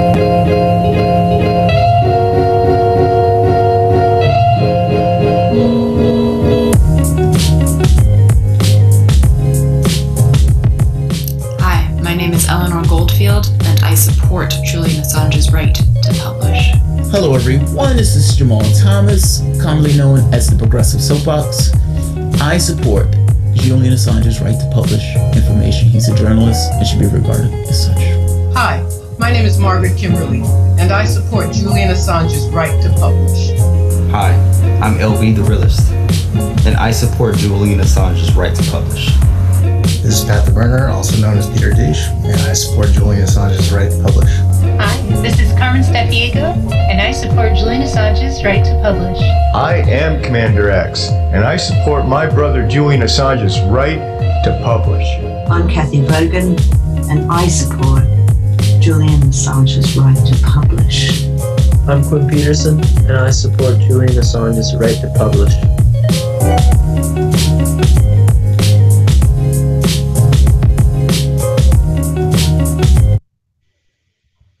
Yeah. Yes. Yeah. So I made that. What Kathy was talking about earlier about him being a journalist and not a whistleblower. Yes. I was asking people to come on the vigil and stuff, and people were kind of giving meet grief because Unity for J or whatever, and they didn't want to be associated with the other political spectrum kind of thing. So I was trying to find a way. Really? Yeah. That's not good. Yeah. So I was trying to find a way to like get people to hop on board with it, but not be like support his right to publish, but you don't necessarily have to support being friends with Julian or whatever. So I kind of had that idea, and then I made a phrase, and I've seen videos in the past, like you were saying, advertisers have done that kind of thing. Yes. And so I just hashed up that idea, and then had a list of people that I wanted to contact, and a lot of them got back to me, but I was trying to use Mega Upload for them to give me the file, and a lot of them were having a hard time with it, and some people got it to me, and then other people's they had to email it to me, and other people's kind of just gave up. Yeah. But hopefully I'm planning on making a new one, and making maybe a longer one, and having people, now that I got the method down, I can recontact those people that had a hard time and guide them through it better. So they're all public figures, basically, at some level or other, aren't they? Yeah, I had like Tim Canova and like like that Eleanor girl. She wrote a poem for him. Yes, Eleanor Goldfield, isn't it? Yeah. Gold. Yes, I think so. Yeah, Goldfield. Yeah, yeah. It was mostly people I watched on YouTube or. Yes, who did the wonderful slam poem. She did it at the vigil, the last. Yeah. But okay, so I just said the idea that I said to you earlier, which is that just invite absolutely everyone to tweet out Julian's quote, like the ones that I mentioned. I was just got off work, so I didn't really have time to read them. Yeah, so get everyone to read Julian's best quotes, and then like those ones you just showed or whatever about WikiLeaks and the goal of WikiLeaks. Read them out, and then you can make a video in that similar format for the very best ones. And you can also put like Julian Assange himself saying it at the start of the video and at the end of the video, and in between, people have their own reading out the same quote that Julian said. In a video with Julian, which would be pretty cool for people to, Totally. I really want to learn how to do that. I don't know who made the video, but it's all the different frames and they zoom out, and it's all. You didn't make that video? No, I did not make that video. Oh, okay. And I like just got into video editing for kind of Unity for J or whatever. So there's so many things that I don't know or whatever. And I don't think my program can even do that. But you contacted those people. Is that what was the connection to that movie? Pardon me? I thought you completely made that movie. No, the one we just played, I totally made that one. Yes. But the it's this one that I'm talking about. It like zooms out, and it's like all the people that were on the vigils. I know what you're talking about. Yeah. It's probably like 50 people, but have like that kind of thing. I want to learn how to do that sort of thing. And yes. Oh, I'm sure Kathy knows a lot of the video tricks. She's probably got on. Take the opportunity to say hi to Kristen. I'm still here. Hi, Kristen. Oh, Kristen's gone. Kristen Zaldivar, another one of the mods, was on. So you were in that video too. Hi, Kristen. I'm still here. Hey, guys. How are you guys? How you doing? It's good to see you guys. I'm still here too. We're way over time, actually, I think. Yes, we are way over time. So we should wrap up, I suppose.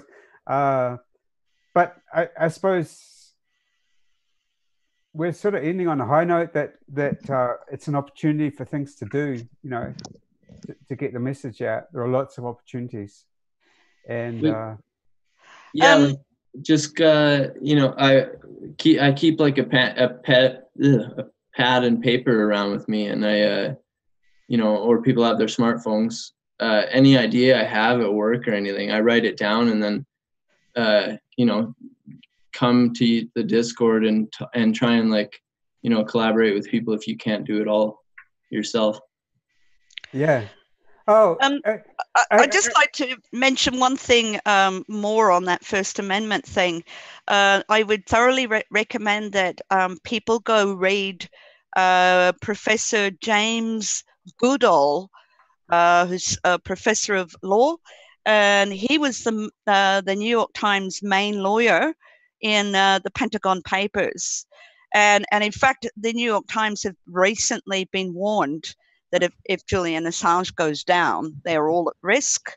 So that is something that you should look at. Also, you might want to look at the interview that Chris Hedges did with Joe Lauria, where Joe Lauria said that you know, a lot of people remember the Pentagon Papers as you know, Daniel Ellsberg's story as a whistleblower, and how he managed to escape being even possibly executed for espionage, how that went down.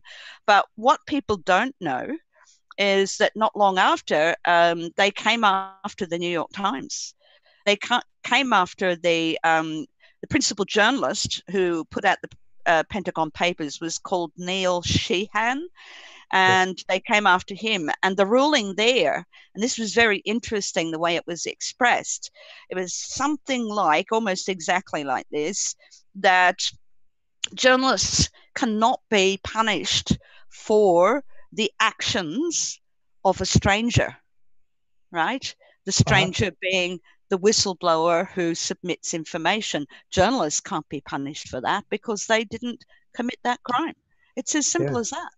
Yes, but it is.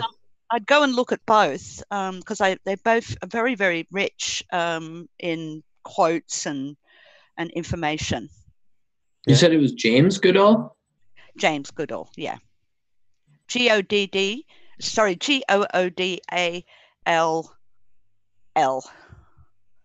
Yeah. Can I share an answer to a question from Paula? It's in the Discord. So I just share the Discord. This is a private conversation I had with Paula, but then I got her permission to share it. Paula's wonderful. She's a mod, and I've invited her on to the Zoom itself, but she hasn't come on yet. So she's look, it's wonderful just what she's doing. Bruce, I have ordered lots of vinyl stickers and tried to share it over and over. This is a US company, ships only to the US. Custom stickers made easy. No minimum quantity. Make stickers. Custom bumper stickers with instant previews, printed and shipped out in 2 days. No minimum quantity. I also made up 50 stickers. I was thinking I'd sell them at cost.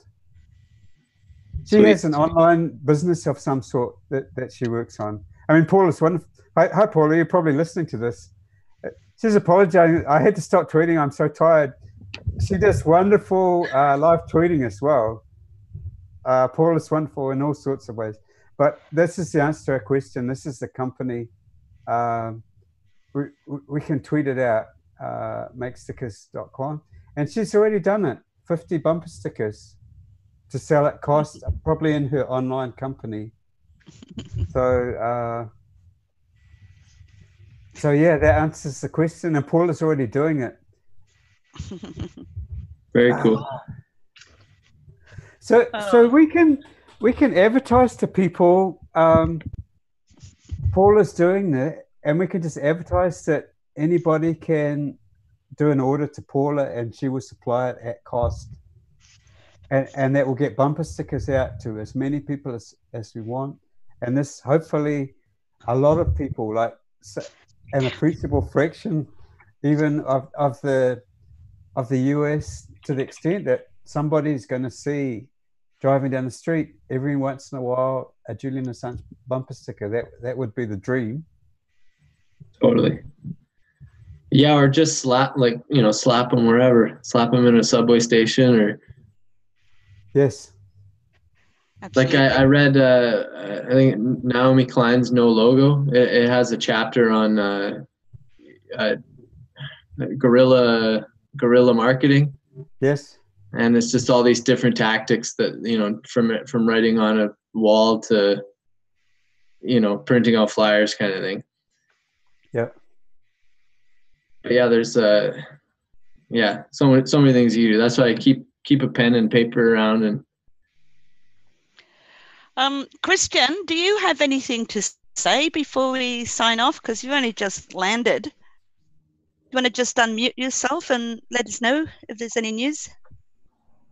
Well, mostly just wanted to come on and say hi to you guys. It's been a while. I don't know if you saw, but I recently did action for Julian out in Grand Central about 2 Sundays past. And it was good. It was good. We had a lot of good reactions from people over there. Got one heckler, but other than that, mostly people will just look at the sign, and then you get a few nods of the head and a few like, yes, I agree with you, a thumbs up, which is great to see. Yeah. Yeah. And you know, it's definitely encouraging. And you guys, it goes without saying, but you guys are all amazing. And thank you all for all you've done. Like I said in the chat, Quinn, it's nice to put a face to your name, brother. It's very nice to meet you. Yeah, totally. So yeah, I think like about like the guerrilla marketing, I think that's definitely some effective strategies you guys mentioned there, like writing on walls and putting stickers in highly populated places where there'll be a lot of foot traffic. We've done that a lot in Manhattan, in New York City, places like Times Square, like the big stations and whatnot. Yeah. Yeah. Did you tweet your thing, Christian? Because I'm going through your Twitter feed at the moment, trying to find it. I think so. Yeah, it was. What date was it? Sunday I'll tell you right now. Well, my time. It was probably already Monday in New Zealand time. Sunday the 2nd. So it was probably. Okay, I'm going back. It was around. What was that? What time did I do it at? Like 1400 hours. So maybe it was already like 1 a.m. in New Zealand or something like that. The usual time for us activists. Right. I'm just trying to scroll back through your feed. But you've got so many wonderful tweets of the vigil that I'm trying to get past them on the 7th. Oh, yeah. You might have a hard time. Just go to my my YouTube. I have it on my YouTube anyway. Oh, down to the 3rd. Mm-hmm. Sorry to... Oh, here it is. I'll screen share it. Now, how have you guys been doing? Have you been doing all right? Like, Kathy, I haven't spoken to you in a while. Bruce. Yeah. Keeping busy. So here it is, right? Yes. It must be action for Julian. Seemed wonderful. Sweet. Thank you, guys. Yeah, I was promoting it for days prior. I just keep an eye on what's happening, and the good thing is that the longer you do this, the easier it gets, because you build up an archive where you've got all of your, I mean, they seem to come in cycles, these sound bites, and you've got your answers already, so you can be quick off the mark. Yeah. Yeah. Folks, I'm going to have to go. I've got a little doggy here that is urging me to take him outside. Yeah. Otherwise, might be an accident. Oh, thanks very much. So we'll wrap up, but I'll just get the final comments from people here and also on the YouTube, which we've been neglecting. So David says, cheap custom stickers, get 1,000 for stickers for $75. This is in New Zealand dollars, sticker.com. Wow. So I wonder if they're bumper stickers. I wonder if they're good for outdoors, David. And Paula herself, okay, I'll go back and reshare Paula's stream again, because this is another wonderful picture. By the way, her Twitter account is wonderful also. That's probably why they've been shadow banned, for being too wonderful. But see that, rain or snow, they're still sticking. This is Nice. Paula's car. She's got Wow. Unity for J and I Love the First Amendment on her car. And they're sticking in the rain and the snow. Excellent. So that's wonderful. And I just checked the YouTube.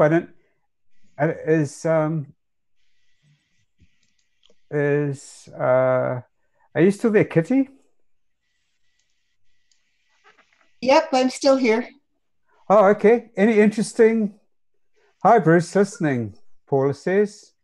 Paula is amazing at live tweeting. Yep. I know what I'll screen share the YouTube screen.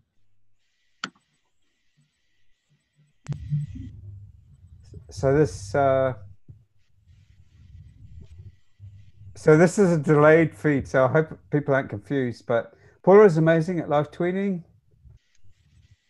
and the First Amendment to the Constitution.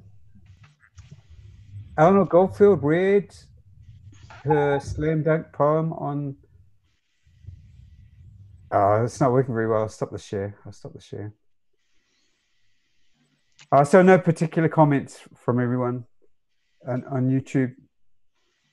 Kitty. No, I hadn't noticed anything in particular that needed to be addressed. Okay.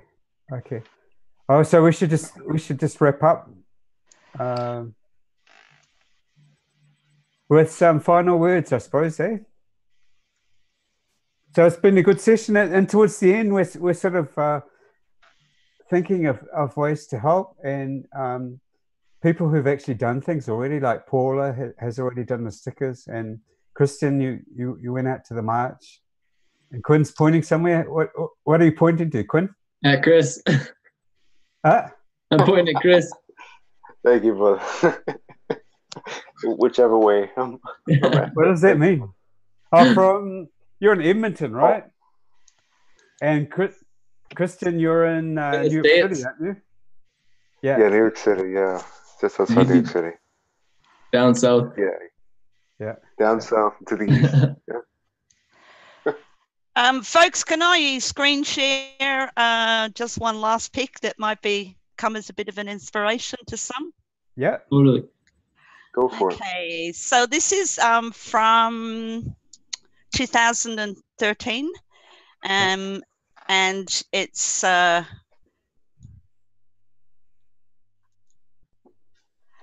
WikiLeaks Ute. Nice. Can you see it? Yeah. If I can, maybe just play this. I'm up on top of Anons in the front seat. I love that. Where is it? Where is this taken? Sydney. At a parade? Have you not seen this? No. Well, this would be a great one to go out on. Really, it is such a happy thing. So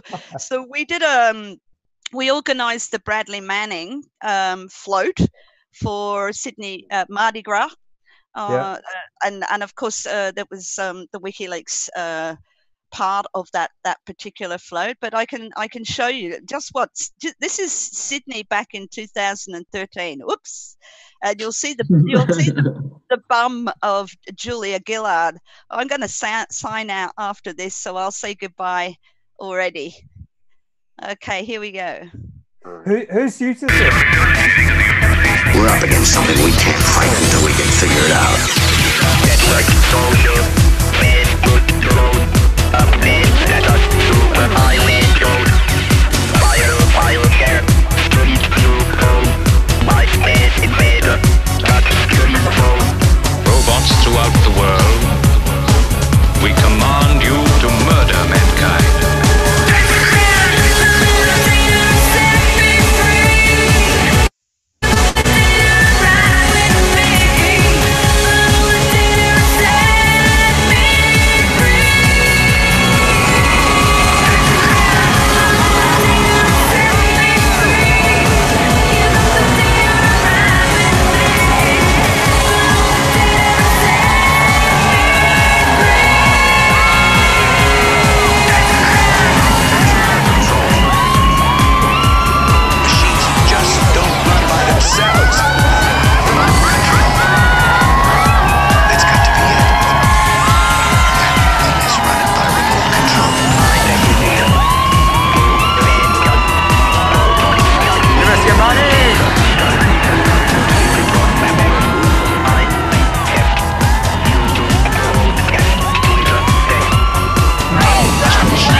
Oh, sorry about that.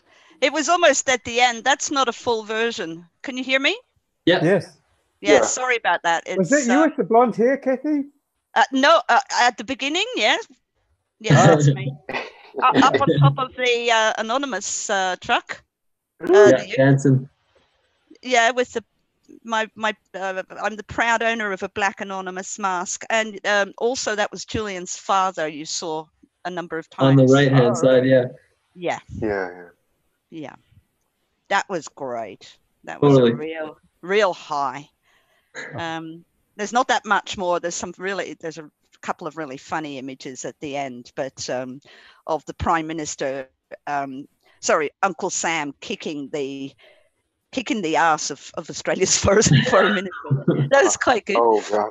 But, not a great deal more, but that's what it was like in Sydney in 2013, and that was just while Julian was running for senator. So the support was enormous. We were polling 40% of the population who were going to vote for WikiLeaks Party among the under 30s. 40%. Oh. And has it died away? Why has it died away? And 25% overall, or over all ages. Oh, things just went a bit wrong with that party. I don't want to go into detail. It's not the right time, but yeah. But that's that's the kind of support that this is the well, yeah, we do have it back. We do have it back because that was the Manning era. Yes. All that support, that passionate support, especially from the left, was because this was a First Amendment issue, right? Yes. And so people can't help but coming back on board, even if they feel a bit of cognitive dissonance over it, they have to support the issue they know doesn't just concern Julian Assange, but the media, the fourth estate all over the world. And as we know, the targeted journalist is the person of the year for good reason, although it's appalling that Julian has hardly been mentioned as a targeted journalist, but he's probably the most targeted journalist in the world. If you're looking at the long period, I mean, certainly wasn't sliced up into little pieces like Khashoggi, but we it's as Julian said yesterday, it's a much more subtle way, and his mother is saying that as well, and the doctors are saying that too. It's a slow death. Yeah. It's an inverted way. Yeah, that's right. Yeah. By default, that's just health goes down until. And incidentally, something that was said earlier on about the protocol. Jennifer Robinson did mention that there are 4 different conditions there where Assange would be kicked out of the embassy and violating the terms in terms of his political speech is only one of them. If he gets really sick and has to go to hospital, that's it as well. So it's almost an inevitability, as Julian says. Well, if you respect the protocol, but the protocol is just a trick. It's totally illegal. So I don't think they can just throw it out and say, well, it was in the protocol. I can't believe that. Well, I mean, the exception of him becoming critically ill, it wouldn't matter if there was a protocol or not. We've always had this problem. If Assange had a heart attack or something like that, heaven forbid, in that case, they wouldn't hesitate to take him to the hospital. But of course, the British haven't even guaranteed safe passage to a hospital. Yes, but I think we're having some game changers now. Christine Assange's speech that we played was a game changer. These European MPs, their letter is a game changer too, I think. Yeah. Pamela Anderson in Australia was a game changer. Well, not according to Elizabeth Farrelly. Apparently, she'd never heard. Who cares about her? I don't. 92% of Australians voted to rescue him, and she's saying, "Oh, we know that we hate Julian." I mean, what bubble is this woman living in? Why do her feelings matter? Well, don't even amplify her then. It's like she's a troll. I don't know. Right. Positive. The positive is Mrs. Assange. The positive is Pamela Anderson. The positive look, is the MP. no. Look, Farrelly's article is not negative. She's trying to be fair, but it's her ignorance that spoils it.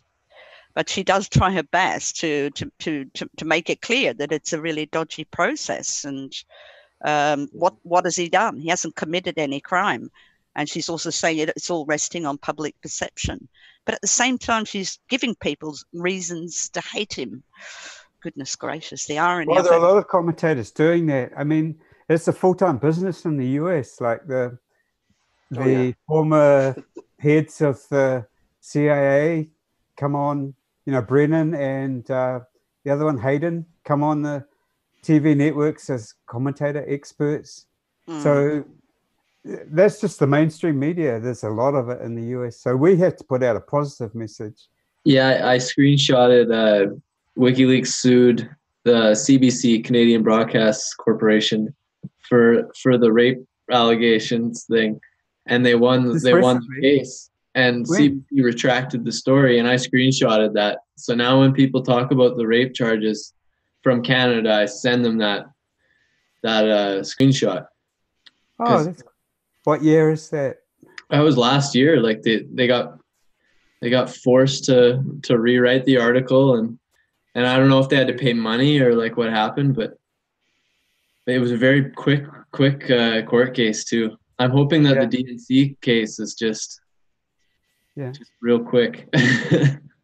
Yeah, let's hope that. But what I would suggest, if you're debating with a troll, you not only counter their point, but you end up with, what is WikiLeaks doing? WikiLeaks is doing something positive. They're trying to prevent wars, and they're trying to get justice through transparency. So end up with a positive message. Yeah, you can't. I always don't want to leave them unanswered, or else somebody will look at that thread and they'll be like, oh yeah, well that troll they were right because they had the last word or whatever. Yeah. Or they said the most snarkiest thing, or